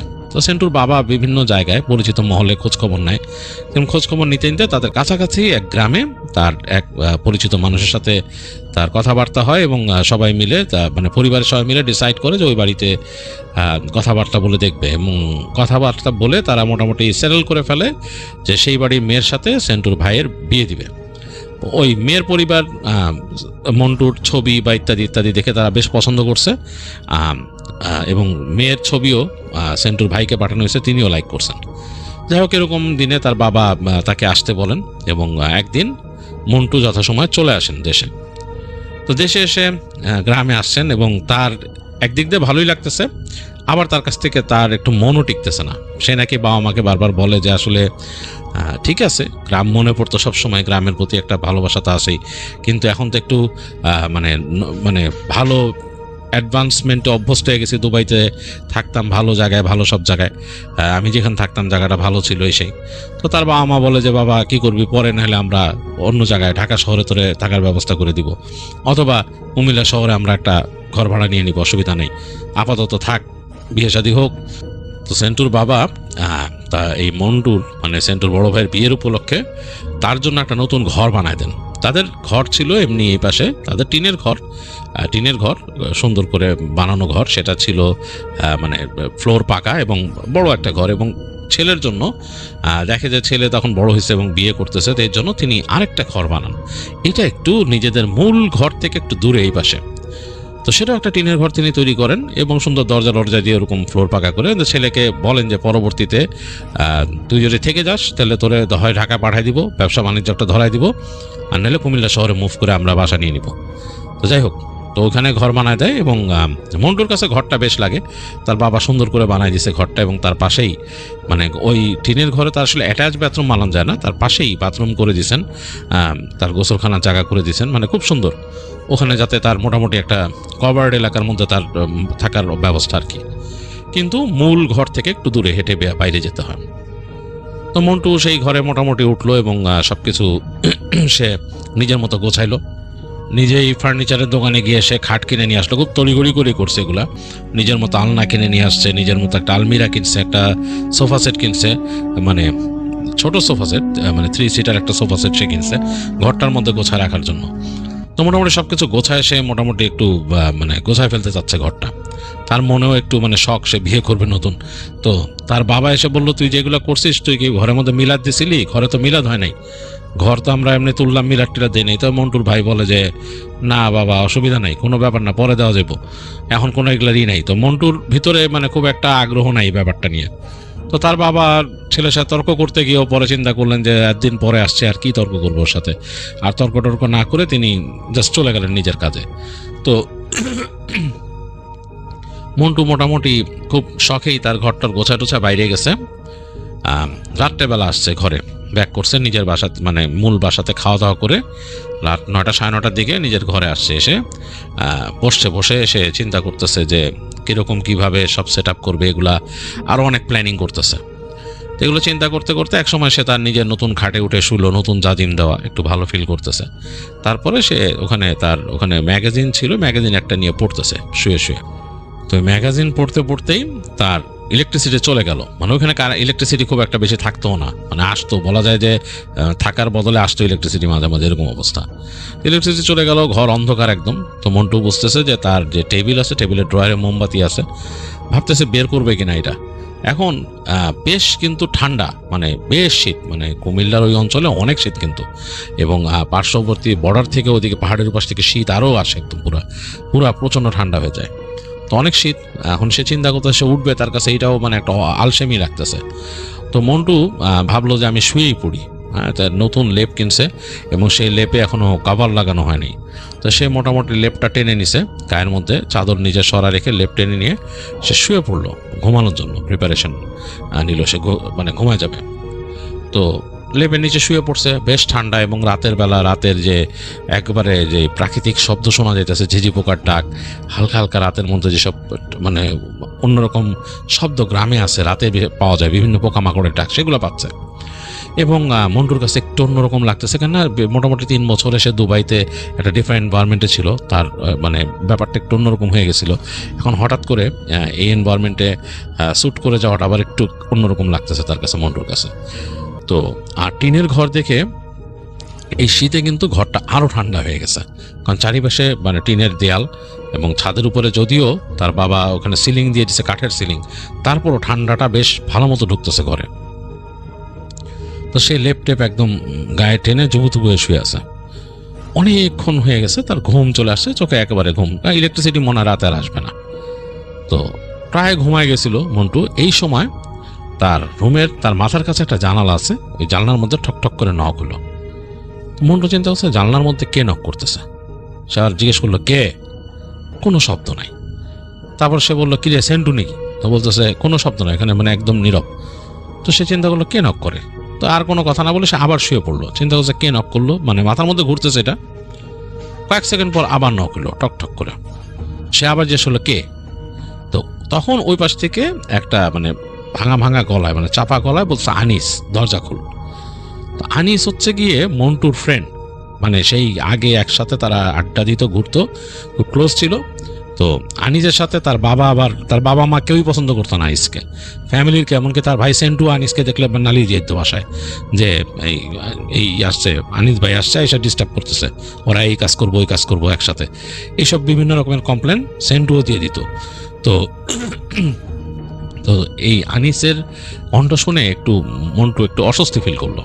মানে একসাথে একটা আনন্দও ফিল করছে, বিকজ তার ক্লোজ বাডি ছিল, একসাথে দুইজনে আড্ডা দিত, সব মানে বন্ধু হিসাবে যা ফ্রেন্ডশিপে শেয়ার করা তারা সেটা করতো, এদিক ওদিক যাইতো, আড্ডা দিত, বিভিন্ন আলাপ আলোচনা করতো, এবং দুষ্টামি বাঁধনাবি যেসব চিন্তাভাবনা থাকতো মাথায় সব তারা শেয়ার করতো।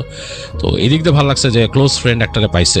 কিন্তু আরেকটা চিন্তা হচ্ছে যে সে নিজেকে অনেকটা চেঞ্জ করে ফেলছে। সে এখন নিজে কনস্ট্রাকটিভ চিন্তা করে মন্টু, যে আমি লাইফটা কিভাবে গোছাবো। এই যে বিয়ের কথা বলতেছে বাসায়, এটাও চিন্তা করতেছে, বাবা এত আদর করে তাকে ঘর বানাই দিছে, এখানে উঠছে, এখন এই হঠাৎ করে যদি দেখে আনিস আসছে রাত্রেবেলা, আর আনিস এখন কি করে সে তাও জানে না, আপসেন অ্যাবাউট কিছু জানে না আনিসে। তো সে তারপরও বললো যে এই খারা বলে সে আস্তে করে বেরোলো লেপের পাশ থেকে। প্রচণ্ড শীত। তো সে আবার তার সোয়েটার গায়ে দিয়ে আবার শালটা গায়ে চাপায় সে আস্তে করে একবার চিন্তা করতেছে ঘরে ঢুকাবে নাকি আনিসকে, এটা তার মাথার মধ্যে কাজ করতেছে, ঘরে ঢুকাবে কিনা। অন্ধকারে হাতড়ে সে বুঝতে পারতেছে কি, তো টেবিলের ড্রয়ারে হাত দিয়ে সে খুঁজতেছে, মোমবাতি পাইছে, কিন্তু তার যে লাইটার ছিল লাইটারটা সে খুঁজে পাইতেছে না। তো মানে মেজাজটা গরম হয়ে গেল। এদিকে দেখলো ঠক ঠক ঠক ঠক আবার নক হচ্ছে জানলায়। তো সে বললো এই দাঁড়া বেশি নক করিস না। বলতে সে দরজার কাছে গেল, গিয়ে দরজার আস্তে করে হাতড়ায় খুলে ফেললো খট করে। তো দরজা খুলছে, দেখতেছে যে সামনে কেউ নাই, মানে ফাঁকা। তো সে অবাক হয়ে গেল, মানে ঠান্ডা বাতাস ঢুকছে ঘরে। যতই টিনের ঘর হোক, যতই ঠান্ডা ঢুকুক, মানে বাইরের ঠান্ডাটা ডিফারেন্ট, সেটা বাতাসটা একদম ফস করে ঢুকছে ভিতরে। তো খুবই মানে একটা কাঁপুনি ধরে গেল আসলে মন্টুর। তো মন্টু একটুই করে বাইরের দিকে তাকালো, তো চাঁদের আলো পড়ছে উঠানে, চাঁদের আলোতে ঝকঝক করতেছে, কিন্তু এর মাঝে কুয়াশা, উঠানের মধ্যে দিয়ে কুয়াশা যাচ্ছে। এবং ওই যে বলছে যে পাহাড়ি এলাকায় ওদের বাসা, ও কাছাকাছি পাহাড়, তো একদম কুয়াশা একেবারে বাসার উঠানের উপর দিয়ে চলে যাচ্ছে। মানে মনে হচ্ছে যে একটা জোছনা ধোয়া কিছু, মানে একটা ধোঁয়ার মতো চলে যাচ্ছে উঠানের মধ্যে দিয়ে। তো উঠানে কাউকে দেখতেছে না, তাকাইলো জানলার দিকে যেখানে মানে তার ফ্রেন্ডের থাকার কথা। তো দেখলো ওইখানে দাঁড়ায় আছে একজন। তো সে বুঝতে পারতেছে না এটা আনিস কিনা, কারণ একই সাথে কুয়াশা আছে আশেপাশে এবং চারিপাশে কুয়াশা ঘেরা, মনে হচ্ছে একটা মানুষ দাঁড়ায় আছে। তো সে আবার মানে ফিস করে জোরে বলতেছে না, কারণ যদি তার বাবা শুনে ফেলে বা ভাই সেন্টু শুনে ফেললেও সমস্যা। তো সে বলছে কিরে আনিস তুই? তো ওখান থেকে বলতেছে যে হ্যাঁ। তো বলে যে এদিকে। তা সে দেখলো যে ওই ফ্রেন্ডটা আস্তে আস্তে হেঁটে আসতেছে তার গেটের কাছে। তো তার গেটের থেকে বেশ কাছাকাছি চলে আসছে তার। তো সে বলতেছে যে ওই ফ্রেন্ড বলতেছে তাকে, এখন সেই যে এত ঠান্ডা, সেই ঠান্ডার সময় কিন্তু বাইরে যে বন্ধুর সাথে কথা বলবে এটাও সে ফিল করতে পারতেছে না, কারণ তার এই সোয়েটার আর শালে শীত মানাচ্ছে না। তো বন্ধুরে বললো ঘরে আয়। সে বন্ধুকে ডাক দিল ঘরে, চিন্তা করলো ঘরে বসে আলাপ করি। তো দেখলো ওই আনিস উঠে আসলো তার সাথে সাথে। তো সে মানে আনিস তো দেখতেছে, বুঝতেছে যে আনিস আচরণে বা সে যেভাবে আসতেছে। তো ঘরের মধ্যে ঢুকলো, ঢুকে সে দরজাটা লাগাই দিল। ঠান্ডা প্রচণ্ড বাতাস আসতেছে থেকে দরজাটা লাগাই দিল মন্টু। তো দরজা লাগায় ঘুরে দেখে যে আনিস তার থেকে কয়েক হাত দূরে যে সোফাটা আছে সোফার কাছে দাঁড়ায় আছে, এবং সে আবছা আলো আধারিতে দেখতেছে সেটা, সে একটা অবয়বের মতো। সে পুরো বুঝতে পারতেছে না যে আনিস নাকি। তো বলতেছে আনিস, এসে বলতেছে বেটা কারেন্ট নাই, কি যে একটা অবস্থা, দাঁড়া আমি মোম জ্বালাই বলে সে টেবিলের দিকে হাঁটা দিছে আর কি। তো ওই পাশ থেকে আনিস বলছে মোম জ্বালান লাগবো না, দাঁড়া দরকার নাই, এমনি বসে অসুবিধা নেই। কেমন খসখস একটা মানে কণ্ঠে বলতেছে আনিস। তো সে বুঝতে পারতেছে যে এটা আনিসের কণ্ঠ তার মনে আছে। তো সে বলছে তো বয় তুই তাহলে, আমি দেখি না মোমবাতি না জ্বালাইলে কেমন লাগবে অন্ধকার, অসুবিধা নেই। তো সে বললো তাহলে তুই এখানে এসে বয়। তার টেবিলের সামনে চেয়ার ছিল, বলে তুই এনে এসে বয়। তো সে বলে সে হেঁটে তাড়াতাড়ি চলে গেল তার বিছানাতে, যে তাড়াতাড়ি সে বিছানা উঠে বসলো। তার পায়ের মধ্যে মোজা পরা, মন্টুর পায়ের মধ্যে মোজা পরা, স্যান্ডেলটা খুলে রেখে বিছানায় উঠে বসলো। উঠে বসে সে লেপটে পেঁচায় ফেললো গায়ের মধ্যে। আর ইরে বলতে তোর ঠান্ডা লাগে না, তুই এর মধ্যে আইসস? তো আনিস বলছে না ঠান্ডা লাগে না। তো সব সে বুঝতে পারলো তার থেকে কয়েক ফিট দূরে, 2 ফিট 3 ফিট দূরে চেয়ারের মধ্যে এসে আনিস বসলো। একটা অবয়বের মতো সে আবছা এই আলো আধারির মধ্যে বুঝতে পারতেছে। তো সে আবার বলছে তোরে এতদিন পরে বেটা দেখলাম, তোরে দেখতেই পারতেছি না, কারেন্ট নাই, কি একটা অবস্থা, কত মানে এটা কারেন্ট থাকলে তো ই হইতো, তোর দেখতে পারতেছি না। তো বলছে না অসুবিধা নাই, আইব কারেন্ট। কয়ে যে আমি এমনি একটু আগে বেটা লাইটার খুঁজতে পাইতেছি না, না অসুবিধা নাই। তো মন্টু অনেকটা কাইন্ড অফ ফিল করতেছে যে ঘরের মধ্যে কেমন একটা কটু গন্ধ ঢুকছে, কেমন জানি একটা বাজে গন্ধ লাগতেছে তার কাছে। এই গন্ধটা সে আসলে মানে একটা অডর তার কাছে কেমন জানি লাগতেছে। তো সে আবার তারা বোঝায় কি রে তুই কি পাড়ায় আইসোস পায়ের তলে বেটা, কেমন গন্ধ, তুই আমার ঘরে আবার আজে বাজে জিনিস নিয়ে আইসোস নাকি? তো দেখে আনিস হাসতেছে, আনিসের সব সুলভ হাসি, কেমন একটা খ্যাক খ্যাক খ্যাক খ্যাক, বাট একটু ডিফারেন্ট হাসিটা, মানে হাসতেছে। তো বলে যে না তো তোর সাথে তোর তুই চেঞ্জ হইলি না বলে, তার বলছে বল কি অবস্থা তোর, ক। তো বলছে তুই যে আইসোস আমার খোঁজ নিছিলি? আনিস বলতেছে তাকে, না রে বেটা আমার আসলে খোঁজ নেওয়ার টাইম নাই, আমি তো আসলে আইসা বিভিন্ন হ্যাঁ বিয়া করবি শুনছি। বলে যে হ্যাঁ বিয়া করতেছি, আব্বা বিয়া ঠিক করছে, এর লেগেই তো নিয়ে আসছেন, কি করার। কয় বিয়া ঠিক করছে, তোরা জানোস কার লোকে বিয়া ঠিক করছে? তো সে একটু অস্বস্তি ফিল করলো মন্টু একটু অস্বস্তি ফিল করে বলতেছে কেন, তোর কি মানে মানে প্রবলেম কি, বিয়া কার সাথে ঠিক করুক আর যাই করুক এর তোর সমস্যা কি? না না না মানে তোর তো জানা উচিত ছিল। কার সাথে? কার সাথে?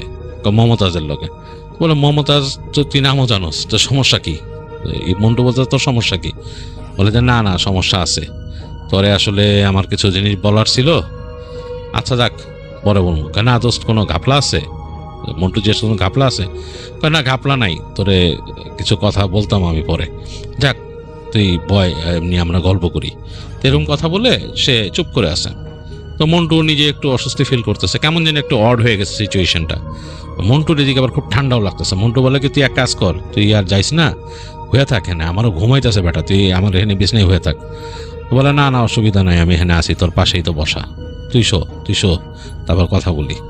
তারপর তোর জীবন কেমন ক, এগুলো জিজ্ঞেস করতেছে আনিস তাকে। তো মন্টুও আস্তে করে বিছানায় শুয়ে ইচ্ছা করে একটু জায়গা করে দিছে যাতে তার ফ্রেন্ডও চাইলে শুইতে পারে, লেবের একটা অংশ ছেড়ে দিয়ে এসে শুয়েছে।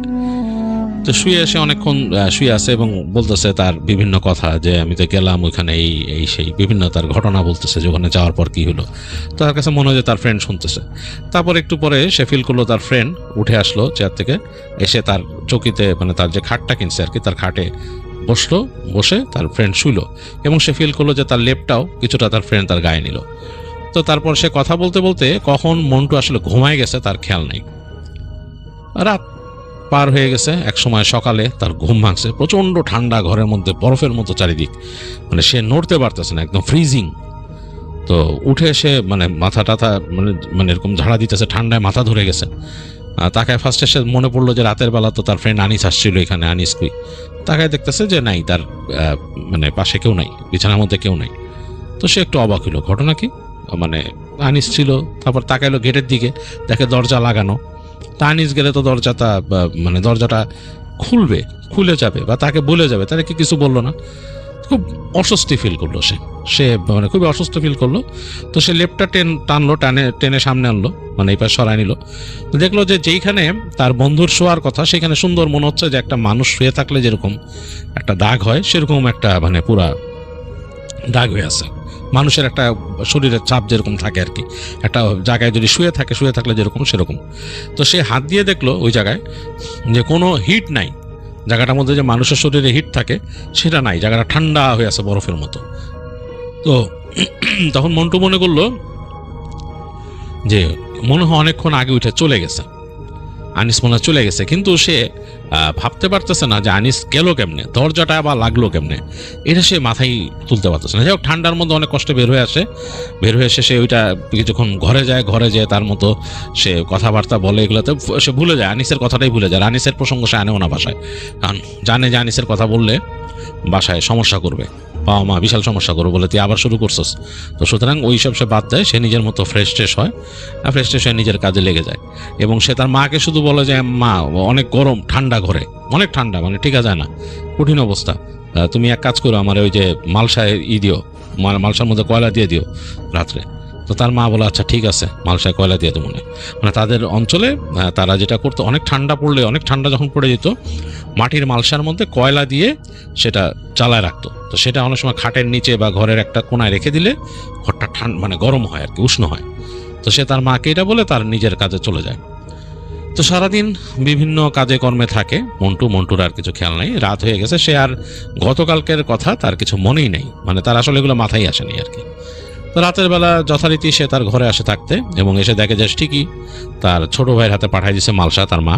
মালসাটা সে কি করে টেবিলের পাশে, খাটের নিচে রাখতে একটু ভয় পায় যে কোনো রকম অগ্নিকাণ্ড হয়ে গেলে, টেবিলের পাশে সে ওইটা রেখে তার ভাই বলে এসে, তো বলে যে বাইরে বলে যে একটা লাইটার দিস বেটা, আমি কালকে রাত্রেবেলা মোম জ্বালাই তারি নেই, কারেন্ট গেছে। বলতে বলতে ঠাস করে কারেন্টটা চলে যায়। তো কারেন্ট চলে যাওয়ার পর তার ভাই তাকে একটা লাইটার ম্যানেজ করে দিয়ে তার ভাই চলে যায়, সেন্টু চলে যায়। তো রাতের বেলা মন্টু যথারীতি তার মতো দরজা লাগায়। এই যে কারেন্ট চলে গেছে, এখন তো আসলে তার মানে সময়ও নাই কিছু যে ম্যাগাজিন পড়বে বা কিছু দেখবে, এরকম অবস্থাও নাই তার। আর তখনকার সময়কার যে মোবাইল ফোনের সিম ভেরিয়েন্ট সেট, আর এগুলোর সাথে তখন এত ফাস্ট ইন্টারনেট ছিল না কিছু, মোবাইলে যে কোনো কন্টেন্ট ছোট, তো সেই মোবাইল সে ইউজ করে, তাদের ওখানে নেটওয়ার্ক খুব খারাপ। তো সে মোবাইলে কিছু দেখার মতো বা সময় স্পেন্ড করার মতো কিছু পায় না। যাই হোক, সে চিন্তা করে শুয়ে পড়ি। তো দরজা লাগায় সে শুয়ে পড়ছে নিজের মতো। তখনই বেশ অনেকক্ষণ চলে গেছে টাইম, মানে তার শোয়ার পর থেকে আসলে সময়ের খেয়ালটা নাই কতক্ষণ সময় গেছে, বাট অনেকক্ষণ গেছে। ঘুম আসতেছে না, যদিও অনেক ঠান্ডা। এক সময় তার চোখ লেগে আসছে ঘুমের। তো কতক্ষণ এরকম সে তন্দ্রার মধ্যে ছিল সে বলতে পারবে না। হঠাৎ করে সে দরজায় নক শুনে, তার ঘরের ঠক ঠক ঠক ঠক ঠক ঠক করে দরজা নক করতে। সে মনে মনে ভাবে আজকে মনে আনিস আসছে। তো তার রাগ উঠে যায় ভিতরে যে শালা ফাজিল কোথাকার, কালকে গেছিস, কেমনে গেছিস ভুলে যাস নাই, আবার তুই আজকে আইসস। আর বাসার মধ্যে যদি আব্বা জানে তোর সাথে এখন আবার মেলামেশা সমস্যা হইব। তো সে চিন্তা করে যে আনিসকে সে মানা করবে যে তুই আসিস না এইভাবে, আসলে দিনের বেলা আসবি, যোগাযোগ করবি, বাইরের থেকে দেখা করুম, বাসায় এইভাবে আসিস না রাত্রেবেলা, আর কই থাকস তুই রাত্রেবেলা এরকম। এগুলো চিন্তা করে সে বলতে সে মানে বলবে চিন্তা করে সে উঠে নিজের গায়ের মধ্যে সে সোয়েটার পরে শাল পেঁচায়, ভালো মতন পেঁচায় গায়ের মধ্যে, এবং সে তার টেবিলের পকেটের মধ্যে তার সিগারেট ছিল, আর এই যে ভাই লাইটার দিছে, লাইটার এগুলো নিয়ে সে দরজাটা খুলে। আজকে ঘরটা একটু ওয়ার্ম, তো চিন্তা করে আজকে সে এন্টারটেইন করবে না, আনিসকে ঘরের মধ্যে ঢুকাবে না। দেখে ঠিকই তার ঘর থেকে বেশ দূরে, ওই কালকের মতোই ওরকম কুয়াশা আছে দূরে, আনিস দাঁড়ায় আছে। তা সে বলছে কিরে তুই, আনিস আর আজকে কিছু বলে নাই, সেও ডাকেও নাই আজকে আনিস বলে, বা কে আনিস এগুলোও বলে নাই সে। তো সে বলছে কিরে তুই কি এখন কি মজা পাইছস, প্রতিদিন রাত্রে আসস, ঘটনা কি? তুই বেটা আসবি দিনের বেলা দেখা করবি, বাইরে যে দেখা করুম, ওখানে গল্প করুম, চা নাস্তা খামু, শেষ। এ রাইতে যা হস আমার বাপে কি করবো আমার। আনিস বলে যে তোর ঘরে ঢোকার দরকার নাই, তুই আয়। তখন মন্টু বলতেছে যে কালকে রাত্রে গেছস কেমনে? গেছি, আমার যেমনে যাওয়ার অমনে গেছি। দরজা লাগাইছস কেমনে বেটা ভিতর থেকে? তো কোনো উত্তর দিচ্ছে না, বলে তুই আয়, বাইরে আয়। তো তখন মন্টু চিন্তা করে যে বাইরে যাবে, কিন্তু সে বাইরে যাওয়ার জন্য চিন্তা করে যে প্রচণ্ড ঠান্ডা। তো সে তার সিগারেট আর লাইটারটা তো নিছে, নেওয়ার পরে সে তার মালসাটাকে আস্তে করে টেনে বের করে আনে হাতে। তার মালসাটা টেনে বের করা দেখে বলে এটা কি আনোস? ওই পাশ থেকে তাকে বলতেছে তার ফ্রেন্ড আনিস, বলছে এটা কি আনোস? বলে আনতেছি বেটা গরম, যেখানে বৌমু পাশে রাখবো, গরম লাগবো। না যে লাগবো না, আমরা কত বইছি না, ওখানে ওই যে ওইখানে পুকুর পাড় আছে, পুকুর পাড়ে যে বসমু। রাতের বেলা পুকুর পাড়ে তোর মাথা ঠিক আছে বেটা? আমি চাইতেছি সামনে যে ওই বসমু ওই জায়গাটার মধ্যে, এই জায়গা মানে ঘর থেকে বের হয়ে আর কি, উঠানো ওই পাশে, ওখানে বসে কিছুক্ষণ আড্ডা দেবো, মালসাটা পাশে রেখে দেবো, গরম লাগবো, কথা কমো। কি কর বেটা? ওকে না তোর মালসা আনা লাগবো না, আমরা পুকুর পাড়ে বসুম। মন্টু বলে যে বেটা এইসব হবো না, আমি এটা নিয়ে যেতেছি, কোনো অসুবিধা নেই। তাই বলে মন্টু সেই মালসাটা নিয়ে হেঁটে বের হয়ে আসে বাইরে। তো বের হয়ে এসে দেখে যে তার থেকে বেশ খানিকটা দূরে চলে গেছে তার বন্ধু হেঁটে অলরেডি। একটু সে অবাক হয় যে আনিস এত দ্রুত এখানে দাঁড়াইছিল, এখান থেকে এত দূর চলে গেল কেমন, কিভাবে সম্ভব, মানে কয়েক ফিট দূরে চলে গেছে। তো সে তারপরে এটা অস্বস্তি লাগার পরও দেখে যে তার বন্ধু ঠিক ওই ডিস্টেন্স থেকে চলতেছে। আর সে চিন্তা করতেছে আনিস আসার সাথে সাথে একটা গন্ধ চলে আসে তার ঘরে, গন্ধটা ছিল তার বিছানাও ছিল। আনিসের সাথে সাথে যে গন্ধটা, সে এখন এটা ফাইন্ড আউট করা শুরু করে একটা মানে মানে একটু ডিফারেন্ট টাইপ অফ একটা স্মেল, যেটা নাকি সে আলাদা করতে পারতেছিল, মানে সব কিছুর থেকে মানে ডিফারেন্ট স্মেল, কিন্তু এটা কি সে বুঝতে পারছে না। আজকে তার নাকে লাগলো, সে বুঝতে পারলো এটা কর্পূরের গন্ধ। আনিসের এই কি, ও কি ইউজ করে, ও কি কোনো আতর ইউজ করে এরকম, এই চিন্তা করতে করে সে যাচ্ছে বেশ খানিকটা দূরে। এবং আনিস যেখান দিয়ে গেছে চারিপাশ থেকে কিন্তু কুয়াশা আসতেছে ভেসে, কারণ গ্রামের বাড়িতে যেটা হয় যে ঢোকার রাস্তা থাকে আবার বেরোনোর রাস্তা থাকে বাড়িতে, এবং সেই দুই জায়গা দিয়ে কুয়াশা, মানে এক পাশ দিয়ে ঢুকতেছে কুয়াশা, এক পাশ দিয়ে বের হয়ে যাচ্ছে, আর উঠানের মধ্যে কুয়াশা কুণ্ডলি পাকাইতেছে। হাতের মধ্যে মালসাটা নেওয়াতে ভেতরে কয়লাগুলা জ্বলতেছে, এবং কয়লাগুলা যখন জলে বাতাস লাগলে তখন মানে বেশ লাল হয়ে যায়, সেটার থেকে একটা আলো উঠতেছে, এবং তখন হিটটা বাড়ে এবং মাটির মালসাটা গরম হয়ে যায়। দুই পাশে ধরে রাখছে মন্টু, আর হেঁটে হেঁটে যাচ্ছে। তো দেখতেছে তার থেকে বেশ খানিকটা দূরে, এবং সে কিন্তু ভালো মতো তার বন্ধুকে দেখার মতো অবস্থায় নেই, ভালো মতো কিছু দেখা যাচ্ছে না বন্ধুকে, অবয়বটা বোঝা যাচ্ছে যাচ্ছে সামনে। তো সে যাচ্ছে হেঁটে হেঁটে, দেখলো যে বন্ধু ঠিকই বেরোইছে তাদের সেই যেখান থেকে কুয়াশাটা ঢুকতেছে ওখান দিয়ে, এবং মাটির রাস্তা, মানে তাদের বাসা থেকে বেরোলো মাটির রাস্তা বেশ খানিকটা উঁচু দুই পাশে, এবং ওই যে বললাম যে পাহাড়ের এক্সটেনশনের দিকে তাদের বাসা, এবং মানে পাহাড়ের এক্সটেনশনের এলাকায় বাড়িগুলা কি হয় সাধারণত দেখা যাচ্ছে মাঝখান দিয়ে মানে খালের মতো কাটা থাকে রাস্তা, দুই পাশে একটু উঁচু, সেটার মধ্যে গাছ গাছালি থাকে, অনেক জায়গায় বাঁশ বাগান থাকে এরকম। তো সেরকমই রাস্তাটা আর কি, ওইটা দিয়ে সে পিছনে পিছনে যাচ্ছে এবং অন্ধকার। তো সে চিন্তা করতেছে যে আরে বেটা, আমি যে শীতকালে বেরোয় আসলাম ঘর থেকে, মন্টু চিন্তা করতেছে যে আমার সাথে কোনো টর্চ লাইট নাই, কিচ্ছু নাই, একটা সিগারেট লাইটার আর এই জিনিসটা, এই মালসাটা, এটা কি ঠিক হলো? এটা আলো তো ফেললাম না কোথাও, তো যে যতটুকু দেখতে পাচ্তেছি চাঁদের আলো আছে, চাঁদের আলো ওই মাটির রাস্তায় যা পড়তেছে আর কুয়াশা ভেসে আসতেছে। তো সে এর মধ্যে আনিসরে বলে যে এই বেটা তুই কত দূর যাস? আনিস করতে আয় না, তোর পুকুর পাড়ে বসতে বলতেছি, পুকুর পাড়ে। পুকুর পাড়ে যাই কি করুম? আয় বেটা আয় আয় আয়। তো যে হেঁটে হেঁটে দেখলো ঠিকই বাঁ পাশে হেঁটে যে তাদের ওখানে একটা পুকুর আছে। সেই পুকুরের একটা সময় কিন্তু মন্টু সেখানে যে বসতো, মন্টু এবং আনিস যেখানে বসতো, আবার আরেক ফ্রেন্ড ছিল সেও আসতো, এবং ওখানে বসে তারা অনেক আড্ডাবাজি করতো, এই সেই খেলতো টেলতো, ওখানে বসে তারা তাস খেলতো। তো ওইখানে যে তারা দেখে যে ওই তাদের যে ঠিক বসার জায়গাটা ওইখানেই মনে হলো হেঁটে গিয়ে আনিস বসে পড়লো এক জায়গায়। সে বুঝতে পারতেছে আনিস এখানে চাঁদের আলোটা একটু ঘোলা হয়ে পড়ছে, সে বুঝতে পারতেছে আনিসের শরীরে হয়তো একটা শার্টের মতো পরা ফুলাতা এবং একটা মাফলারের মতো পেঁচানো আর একটা লুঙ্গির মতো পরা। সে একটু অবাক হইতেছে, তার বন্ধু এই শীতে, মানে সে কেঁপে উঠতেছে, তার হাতে মালসাটা ধরা, যথেষ্ট হিট লাগতেছে তার শরীরে। এই শীতে সে একটা সোয়েটার পরছে, তার উপর শাল পরছে, মাফলার আছে কানে, তারপরও সে কাঁপতেছে। তার বন্ধু কেমনে, হাউ ইজ ইট পসিবল, সে চিন্তা করতেছে। হেঁটে যে ওখানে বসছে, বসার পর সে মালসাটা রেখে বসলো। তো সে দেখতেছে তার থেকে আনিসের দূরত্ব বেশ খানিকটা দূরে। তো সে বলতেছে মন্টু যাই সামনে বয়, এবং পুকুরের পানির উপর দিয়ে মনে হচ্ছে ধোঁয়া উঠতেছে, এরকম একটা অবস্থা, কুয়াশা ভেসে ভেসে যাচ্ছে। আর সে বলে তোর কি খেয়ে দেয় কাজ নাই, তুই আমার এখানে ডেকে নিয়ে এলি পুকুরের পাশে, কি গল্প কবি? তোরে না কালকে বলছি যে একটা গল্প কমো তোরে, এটা মানে একটা কথা আছে, তোর কিছু বলার দরকার। তো বলে বল কি অবস্থা? তো বসে বলে শোন, তুই আমার কথাগুলো শোন, মন দিয়ে শোন। দোস্ত, মমতাজের সাথে আমার প্রেম ছিল। তো শোনার পরে একটু ধাক্কা খেয়ে যায় মন্টু একটু ধাক্কা খেয়ে যায়। মানে তোর সাথে প্রেম ছিল মানে? হ্যাঁ আমাদের প্রেম ছিল। তোদের প্রেম ছিল মানে দুইজন দুজনে ভালোবাসতি? দুইজন দুজনে ভালোবাসতাম কিনা জানি না, আমি খুব ভালোবাসতাম মমতাজরে। মমতাজ আমার ঠগাইলো, আমার সবভাবে ঠকাইছে রে, সবভাবে ঠকাইছে। মমতাজের বাবা যখন জানতে পারছে বিশাল সমস্যা হয়েছে, সবভাবে ঠকাইছে, আমার অনেক ক্ষতি করছে। তোর কি ক্ষতি করছে তোরে? আমার এইখান থেকে গ্রাম ছাড়া করছে, অনেক সমস্যা হয়েছে। আর কি করবো ক, আমার তো আর কিছু করার নাই, তুই তো মমতাজরে বিয়েই করে ফেলবি। তো মন্টুর কাছে মানে একটু খারাপ লাগা শুরু করে, সে কি বলবে, চুপ করে আছে, সে উত্তর দিচ্ছে না অনেকক্ষণ। তার মনের মধ্যে মনে হচ্ছে একটা ঝড় চলতেছে, আর মনটা মনে হচ্ছে ভেঙে গেছে, মনে হচ্ছে, কারণ খুব কষ্ট পাচ্ছে মন্টু মনে মনে। মানে সে আসলে এটা ভাষায় প্রকাশ করতে পারতেছে না, কারণ সে যখন থেকেই ছবি দেখছিল মমতাজের, তার কাছে ভালো লাগছিল ছবি দেখে, এবং সে কয়েকদিন কথাও বলছে তার ফোনে, ওখান থেকে বিদেশ থেকে ফোন করে কথাও বলছে। একটা ছোটোখাটো তাদের মধ্যে কনভারসেশন হয়েছে, এবং সে মোটামুটি কিছুটা ইনফ্র্যাচুয়েটেড, মানে আকর্ষণ ফিল করতো। এবং হঠাৎ করে এবং বিয়ে ঠিক হয়ে গেছে, এই সময় এরকম একটা কথা শোনা, তারই এক সময়কার বন্ধু, ক্লোজ বন্ধু। তো সে থতমত খেয়ে যায়, সে বলে কি, হঠাৎ করে সে নীরবতা ভাঙে, বলে যে বল মন্টু তখন বলে বল আর কি বলবি? তারপর কি হয়েছে বল? তো বলে, এটা বলার পর সে দেখতেছে যে কোনো উত্তর নাই। তো সে তাকায়, এতক্ষণ মাথা নিচু করেছিল মন্টু, তাকায়, সামনে তাকায়, দেখে তার বন্ধু নাই এখানে। তো সে মানে থতমত খেয়ে যায়, কই গেল বন্ধু, কি ব্যাপার, ঘটনা কি, কোথায় গেছে? একটু পরে দেখে দূর থেকে মানে একটা কর্নার থেকে ওখানে তার বন্ধু দাঁড়া আছে, বলে এদিকে আয়, তোর একটা জিনিস দেখাই। তো সে বলে কি দেখাবি, এদিকে এদিকে এদিকে। তো সে উঠে, মন্টু উঠে হাঁটা ধরছে, ওখানে মালসাটা নিয়ে যাচ্ছে সে। তার ঠান্ডা লাগতেছে, মারাত্মক ঠান্ডা লাগতেছে।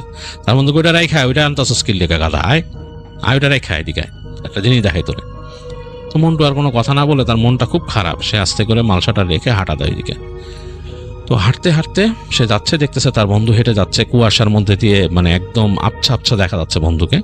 হাঁটতে হাঁটতে সোজা ঢুকে গেল এক জায়গায়, সেখানে বাঁশঝাড়ে পায়ে একটা ফাঁকা জায়গা। তো সে বলছে কই যাস তুই, কই নিয়ে যাস আমারে? আয় আয় এদিকে আয় বলে নিয়ে গেল। তো বাঁশঝাড়ের মধ্যে ঢুকে সে আরেকটু সামনে যেয়ে দেখলো যে ওখানে অনেকগুলো কবর আছে। তো তার মনে পড়লো যে এটা আসলে তাদেরই বাসার পাশে একটা পুরোনো কবরস্থান, এখানে অনেকের কবর আছে, তাদের পরিচিত মানুষের অনেক কবর আছে এখানে। বাট সে রিসেন্টলি জানে না এখানে কবর টবর দেওয়া হয় কিনা, বাট কবর আছে অনেকগুলো। সে বলে তুই কবরস্থানে আনলি কেন, কি ব্যাপার, ঘটনা কি? তো হেঁটে যাচ্ছে তার বন্ধু সামনে, আয় এদিকে এদিকে এদিকে, তোর একটা জিনিস দেখাই। তো সে আরেকটু এগিয়ে গেছে, এবং এখন বেশ অন্ধকার, কিন্তু আলো টালো দেখা যাচ্ছে না, এবং কবরস্থানের মধ্যে এই বাঁশঝাড়ের মধ্যে জমাট বাঁধা কুয়াশা, মানে সামনে ভিজিবল তেমন কিছুই নাই, যে পায়ে চলা যাচ্ছে কোন পথটা সেটা কুয়াশা ঢেকে গেছে। তো তখন মন্টু বলতেছে, এই আনিস, আমি কিন্তু দেখতে পাচ্ছি না, আমি আর সামনে যাবো না। কই? বলে আর একটু আয় না কয়েক পায় আর একটু সামনে আয়, এই যে আমি আসি যে না আয়। তো সে বন্ধুর কথাতে অস্বস্তি ফিল করতে করতেও ওইখানে যায়, গিয়ে দাঁড়ায়, বলে কই? তো দেখে যে আনিসের আর কোনো কথা নাই, পুরাই চুপ, নিশ্চুপ। রাতের বেলা শব্দ শুনতেছে এবং ঠান্ডায় থরথর করে কাঁপতেছে। আসলে মন্টুর মানে একদম জান বেড়ে যেতেছে। সে তখন বলে, আনিস তুই কই গেছিস আমি জানি না, তুই আমার সাথে কি আর কি শুরু করছিস এটাও জানি না, আমি এখন চলে যাবো, আমার এখানে দাঁড়ানোর মতো কোনো মানে নাই, তুই কি বাইরে যাবি? তখন সে শুনে ওই পাশ থেকে হঠাৎ করে তার বন্ধুর গলা, বাইরে এসি যখন বলে, তো সে দেখে যে একটা এরকম মানে কবরের মতো একটা উঁচু জায়গা, মানে মনে হচ্ছে পুরানো কোনো কবর আর কি, ওইটার ফাঁক দিয়ে কোনো একটা অবয়বের মতো মাথা তুলছে। কুয়াশায় ঢাকাতে খুব ভালো দেখা যাচ্ছে না, একটা মানুষের মতো আর কি, মাথার মতো এরকম উঠলো কবরের পিছন থেকে আর কি, ওই উঁচু ডিবিটার ভিতর থেকে বেরোলো, বের হয়ে মাথাটা তুলে বলে, বেরিয়েছি, শোন আমার কি হয়েছিল শুনবি না? এটা যখন বলতেছে তখন সে ঢক করে দেখলো যে যেই অবয়বটা উঠছে সেটা চোখ দুটো মনে হলো জ্বলে উঠলো, শিয়ালের চোখ যেরকম জ্বলে উঠে রাতের বেলা, আলো পড়লে যেরকম ধকধক করে জ্বলতে থাকে, সেরকম শিয়ালের মতো জ্বলন্ত চোখ। এবং তার বন্ধুর যে কণ্ঠটা সেটা ভয়ঙ্কর হয়ে গেছে। সে ভয় পেয়ে গেল। আসলে মন্টু মারাত্মক ভয় পেয়েছে, কারণ সে বুঝতে পারছে এটা অপার্থিব একটা কিছু সে দেখছে, মানুষ এরকম হইতে পারে না। এবং সে কয়েক সেকেন্ডের মধ্যে দেখলো, বলে আমার কথা শুনবি না এরকম করে বলতেছে, মনে হচ্ছে ঘর ঘর করতেছে। এবং তার কাছে কেন জানি মনে হলো যে অবয়বটা উঠছে, তার মুখ থেকে লকায় কোনো জীব বা কিছু, তার জীব বা কিছু বা কোনো একটা সাপ টাইপের কিছু এরকম নড়তেছে। সে আসলে আর মাথা ঠিক রাখতে পারেনি, মন্টু ঝেড়ে ওখান থেকে দৌড় দিছে, তার মতো দৌড় দিল সেখান থেকে, মানে কোনো হিতহিত জ্ঞান শূন্য হয়ে দৌড়াইতেছে। এবং সে যে কিছু করবে, সে পরনে তো তার লুঙ্গি ছিল, সেটাকে চেপে ধরে সে দৌড়াচ্ছে, ধরে পড়ে যেতে গেছে দুইবার। সে এক জায়গায় এসে বুঝতে পারলো যে হ্যাঁ আমার তো টাইনে যেতে হবে, এবং সে ফিল করতেছে তার পেছনে কেউ দৌড়ে আসতেছে। হ্যাঁ যাইস না কথা শুন না যা, এরকম বলতেছে তারে। সে দৌড়ায় চলে গেল পুকুর পাড়ে, এবং সে তখন ফিল করলো যে হঠাৎ করে মনে হলো চার পায়ে কোনো কিছু দৌড়ে আসতেছে তার পিছনে, খুব মানে সে যেরকম এর আগে শুনছে কুকুর যেভাবে দৌড়ে আসে, খুব দ্রুত আসে, মাটির মধ্যে পা পড়লে যে শুকনা পাতাটা তার মধ্যে যে সেরকম ভাবে দৌড়ে আসছে। তো এক সেকেন্ডের জন্য সে পিছন ফিরে তাকায়, দেখে একটা কালো কুচকুচে কুকুর, এবং বেশ বড় সাইজের, আকৃতি বেশ বড় হবে কুকুরটার, সেটা তার পেছনে দৌড়ায় চলে আসছে বেশ খুব কাছাকাছি, এবং সেটা চোখ দুটা জ্বলতেছে এবং ভয়ঙ্কর, এবং সেটার গলা দিয়ে গড়গড় শব্দ আসতেছে। তো এত ভয় পেয়েছে মন্টু বলার মতো না, যে ঝেড়ে দৌড়ায় যে সে এক জায়গায় যে দেখে সে তার যে ওই মালসা রাখছিল, মালসাটা ওখানে পড়ে আছে। ভয়ের চোটে হিতহিত জ্ঞান শূন্য হয়ে সে মালসাটাকে তুলে ছুঁড়ে মারে কুকুরটার দিকে। একের ভিতরে কয়লা টলা সব, প্রচন্ড শব্দে কুকুরটা কু করে মানে চিৎকার করে ওঠে, এবং চিৎকারটা ভয়াবহ একটা চিৎকার, যে চিৎকারের সাথে মন্টু পরিচিত না, মন্টু একেবারে অপরিচিত এই শব্দের সাথে। মন্টু ভয়ের চোটে আবার ঝেড়ে দৌড় দেয় ওখান থেকে, এবং দৌড় দেওয়ার পর তার মনে হচ্ছে যে তার আশপাশ দিয়ে কিছু একটা দৌড়ে আসছে, ভেঙে চলে সবকিছু। দৌড়াইতে দৌড়াইতে সে একসময় তার বাড়ির কম্পাউন্ডে ঢুকে গেছে এবং ঢুকে সে তার ঘরের দিকে আর যায় না, সে সরাসরি তার বাবা মার যে ঘর, যে তার পরিবারের ঘর, তার ভাই থাকে, মূল ভিটার মধ্যে যে দরজার উপর ধরাম করে আছড়ায় পড়ে জোরে জোরে নক, দরজা খোল দরজা খোল, সেন্টু দরজা খোল বলতে থাকে। তো তখন ঘর থেকে হুড়মুড় করে দেখা যায় যে মানে তার বাবা বলে কী হয়েছে বলে এই তার ভাই শুদ্ধা সেন্টু শুদ্ধা দরজা খুলে তার ভাইয়ের হাতে একটা সড়কি, মানে এরকম বড় বললাম আর কি, দেখে যে সে ঘরের মধ্যে হারিকেন জ্বালাইছিল তারা মনে হয়। তো মন্টু ঘরের মধ্যে যে হুড়মুড় করে পড়ে যায়, ঘরের মধ্যে পড়ে থরথর করে কাঁপতেছে। তো তার বাবা তাকে লেপ দিয়ে চাপটে ধরে ঠান্ডায় কী হয়েছে, এবং সেন্টুর হাতের সে বল্লম নিয়ে তাকায় যে কী হয়েছে, আশেপাশে তাকায় কিচ্ছু না।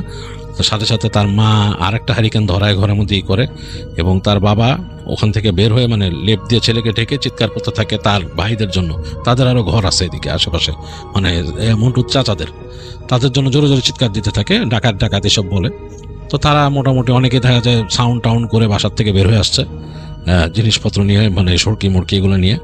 আসার পরে দেখে যে ওইটা কিছু না, ছেলে মূর্ছা গেছে, আসলে মন্টু তখন বেহুশ হয়ে গেছে, মন্টুর আর কোনো হুঁশ নাই। তো মন্টু নাকি এরকম 2 দিন সে পুরোপুরি অজ্ঞান ছিল, তার কোনো জ্ঞান ছিল না। তো আশেপাশের মানুষরা তো মনে করছে ডাকাত পড়ছে ঘরে, যেহেতু ছেলে আলাদা থাকে, বিদেশ থেকে আসছে। তো তারা ওইটা নিয়ে আরি করে। মন্টুর জ্ঞান ফেরার পরে মন্টু তার বাবাকে, ভাইকে, মানে সবাইকে বলে যে এই ঘটনা আমি এরকম দেখছি, আনিসরে এরকম, আনিস এসে আমাকে এরকম বলছে এই ঘটনা। তো তার বাবা তখন বলে কস কি বেটা, আনিস তো মারা গেছে, আনিস বিষ খেয়ে মারা গেছে, তাও বহুত দিন হয়েছে। তো তখন সে বলে যে আনিস এরকম আমারে বলছে, তোমরা ওই ইসের সাথে কথা বলো, মমতাজের পরিবারের সাথে, ঘটনা কি। তো ইসের বাবা, মন্টুর বাবা খুব গম্ভীর হয়ে যায়। তিনি বলে যে আসলে এরকম তো না, আনিস বিষ খেয়ে মারা গেছে আমরা জানি, আনিস এমনি অসুস্থ ছিল, সে সারাক্ষণ কি চিন্তা করতো তা বলা যায় না, সে পাগলের মতো আচরণ করতো লাস্টের দিকে, এবং সে ওই পুকুর পাড়ে যা বসে থাকতো। এবং একদিন তার বাসায় মানুষজন এরকম চিৎকার চেঁচামেচি শুনে যায়, দেখে যে সে তার বুক পুড়ে যেতেছে, ছিঁড়ে যেতেছে, তার হাসপাতালে নিতে নিতে সে মারা যায়। তো ওরা ওইখানেই কবরস্থানে কবর দেওয়া হয়েছে, যেখানে ভয় পাইছে আর কি সে। তো এরকম তো আসলে এই করি নাই। তো বিয়েটা মনে হয় তাহলে, মানে এরকম যদি হয়ে থাকে, কোনো ঘটনা যদি প্রমাণ হয়, তাহলে হয়তো বিয়েটা হবে না।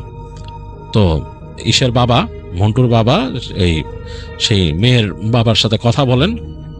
তো মেয়ের বাবা বলেন যে দেখেন ওরকম কিছু না, আমার মেয়েও কিছু করে না, এই ছেলেটা আমার মেয়েটাকে দূর থেকে দেখতো, ফলো করতো, আর সে পছন্দ করতো, বিভিন্ন সময় চিঠি লিখতো, বিভিন্ন কথা বলতে চাইতো, আমার মেয়ে চাইতো না এগুলো করতে। এবং এই ছেলে তখন অনেক রকম ডিস্টার্ব করা শুরু করে মেয়েকে, এবং এই ছেলে তো জিনে ধরা ছেলে, ওর উপর জিন আছে, ও অনেক রকম উল্টাপাল্টা করে। তো এইসব যখন হিসে, তখন ওই পরিবার আমাদের সাথেও মিলেও না যে আমি একটা সম্পর্ক করব তাদের সাথে। এবং ছেলে পড়াশোনা করে নাই, আরও অনেক, মানে তার কোনো নাই, মানে তার মানে কোনো মানে আগামাথা নাই, এই ছেলে জিনে ধরা ছেলের সাথে আমি দিব না তো আমার মেয়ে। তা আমি তখন তাকে করি যে এরকম করলে তোমার কিন্তু সমস্যা আছে, আমি এটা ব্যবস্থা নিব, আর ব্যবস্থা নিলে কিন্তু খুব খারাপ হবে। তো যাই হোক, এগুলা বলে তাকে সে দূরে সরে যায়, এবং তারপরে তো সে এক সময় নিজের মতো নিজে কি হয়, সে বাসার মধ্যে বসে থেকে তার কি খায় না খায় সে মারা যায় এরকম। তো সেটার সাথে আমার মেয়েকে কেন জড়াইতেছেন? তো এগুলা বলে। তো মন্টুর বাবা বলে আচ্ছা ঠিক আছে, আমি তো এটা শুনলাম, এসে আমার ছেলে তো আসলে কার কাছে জানি শুনছে, সে বলে না আর কি, যে কার কাছে জানি শুনছে এরকম এরকম ঘটনা, তো সে একটু আপনার মেয়ের সাথে কথা বলতে চায়, তো কথা বলার ব্যবস্থা করে দিতেন। তো মন্টু একদিন এরকম মন্টুর সাথে ব্যবস্থা করে দেয় কথা বলার তারা। তো মন্টু কথা বলে তার ওই মেয়ের সাথে, মমতাজের সাথে কথা বলে। মমতাজ তাকে একই কথা বলে যে আমার সাথে তার কোনো সম্পর্ক নাই, সে এরকম আমাকে ডিস্টার্ব করতো, কথা বলতে চাইতো সবসময়, এবং সবসময় আমাকে বলতো আমাকে সে পছন্দ করে, সে আমাকে বিয়ে করতে চায়, বাট আমি তাকে কখনো এই ব্যাপারে কোনো রকম প্রশ্রয় দিইনি। তো তাকে আমি সবসময় বলছি আপনার সাথে হবে না, তো সে এরকম ডিস্টার্ব করতো। এখন সে যদি এক পক্ষ থেকে আমার পছন্দ করে, এটা তো আমার দোষ না। যাই হোক, এটা মন্টু পরবর্তীতে বুঝতে পারে, এবং মন্টু মোটামুটি কথাবার্তা বলে শিওর হয় যে আসলে এটা তার বন্ধুর এক পক্ষেরই ভালোবাসা ছিল। তো সে বিয়েটা তাদের হয়, তারা বিয়ে করে, কিন্তু তার বাবা তাদেরকে ওই রুমে আর থাকতে দেয় না, এবং তাদেরকে বিয়ের পরপরই তাদেরকে দোয়া দুরুদ পড়ায়, অন্যরকম করে নিজেদের এই বাসায় রাখেন, নিজেদের মূল ঘরেই রাখেন। আর ছেলেকে তিনি একজন হুজুরের কাছে নিয়ে যান, হুজুর দোয়া করেন। হুজুর বলেন যে আসলে ওই হুজুর বলছেন যে যেটা ওকে ডিস্টার্ব করছে মন্টুকে, সেটা আসলে ওই ছেলে তো না, ওই ছেলের সাথে খারাপ জিন ছিল, এবং ওই জিনটাই তাকে এরকম ভয় দেখাইছে, বা তার উপর কোনো কারণে মন্টুর উপরে সেই জিনের কোনো ক্ষেত থাকতে পারে। তো তিনি যাই হোক মন্টুকে তিনি চিকিৎসা দেন, রোকাইয়া করে দেন এবং ঝেড়ে দেন এবং এসেই পরবর্তীতে মন্টুর বউ মমতাজও শোনে ঘটনাটা এবং সেও খুব ভয় পায়, কারণ তাকেও বলা হয় সাবধানে থাকতে এবং তিনিও সাবধানে থাকতেন। তো তারপরে আস্তে ধীরে তাদেরকে ওখান থেকে সরায় দেওয়া হয়, শহরে চলে আসে, তারা ঢাকায় চলে আসে এবং একটা ব্যবসা দেয়। মন্টু একটা ফার্নিচারের এখানে ঢাকাতে ফার্নিচারের দোকান দেয় কোনো একটা এলাকায় এবং সে এখানে বসবাস করে। এখনও মন্টুদের পরিবার আছে, মন্টুর ছেলে মেয়ে হয়েছে এবং সে ঢাকায় বসবাস করে। তার ছেলে মেয়ে মোটামুটি এখন বেশ বড়ই মোটামুটি বলা যায়, স্কুলে যায়। তো এই হচ্ছে সেন্টুর ভাই মন্টুর ঘটনা।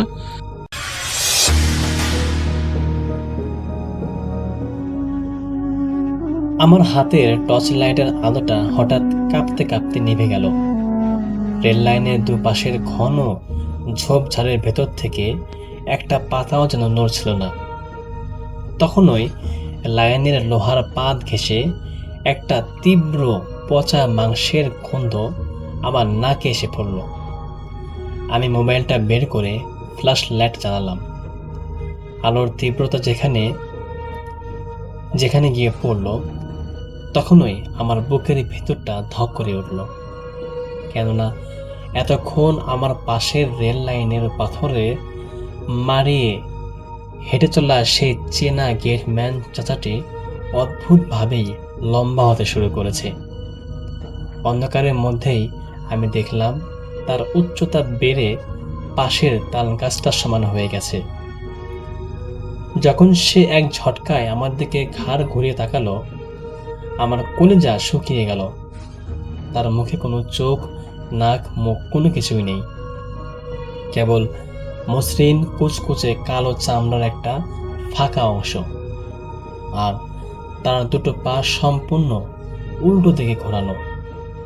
সে তার দীর্ঘ কঙ্কালসার হাতটা বাড়িয়ে এক ঝটকায় আমার কলারটা চেপে ধরল আর একটা বিকট গনগনিয়ে বিদারি চেনা গলায় হেসে উঠে বলল, নিশি রাতে জিনের লাইনে ছদ্মবেশে জিনকে চিনতে পারলি না রে বোকা মানুষ। এই ঘটনা 2024 সালের ডিসেম্বর মাসের। আমার নাম ফারহান। আমি তখন পাবনা জেলার রূপপুর থানার একটা এলাকার প্রজেক্টরের কাজে গিয়েছিলাম। তো প্রজেক্টের পাশে একটা পুরনো পরিত্যক্ত রেল লাইন ছিল, যা লোকালয়ে নিশুতি লাইন নামে আখ্যায়িত ছিল। স্থানীয় মুরব্বীরা বলতেন, বহু বছর আগে এই কুয়াশাচ্ছন্ন রাতে ওই লাইনে জিনদের এক কাফেলা পার হচ্ছিল। তখন অসাবধান বশত এক মানুষের টর্চের আলো তাদের গায়ে পড়ে। তারপর থেকে ওই লাইনে গভীর রাতে কোনো মানুষ একা গেলে জিনের দল তার ঘাড় মটকে দেয়। তাই গ্রামের মানুষজন রাত 10টার পর কেউই ওই লাইনের ধারের কাছেও যেত না। আমার সেদিন প্রজেক্টের সাইটে কাজ শেষ করতে করতে রাত প্রায় 2টা বেজে 15 মিনিট হয়ে গেল। কুয়াশায় চারপাশ এতটাই ঢাকা ছিল যে সামনের হাতখানেক জায়গাও দেখা সম্ভব হচ্ছিল না।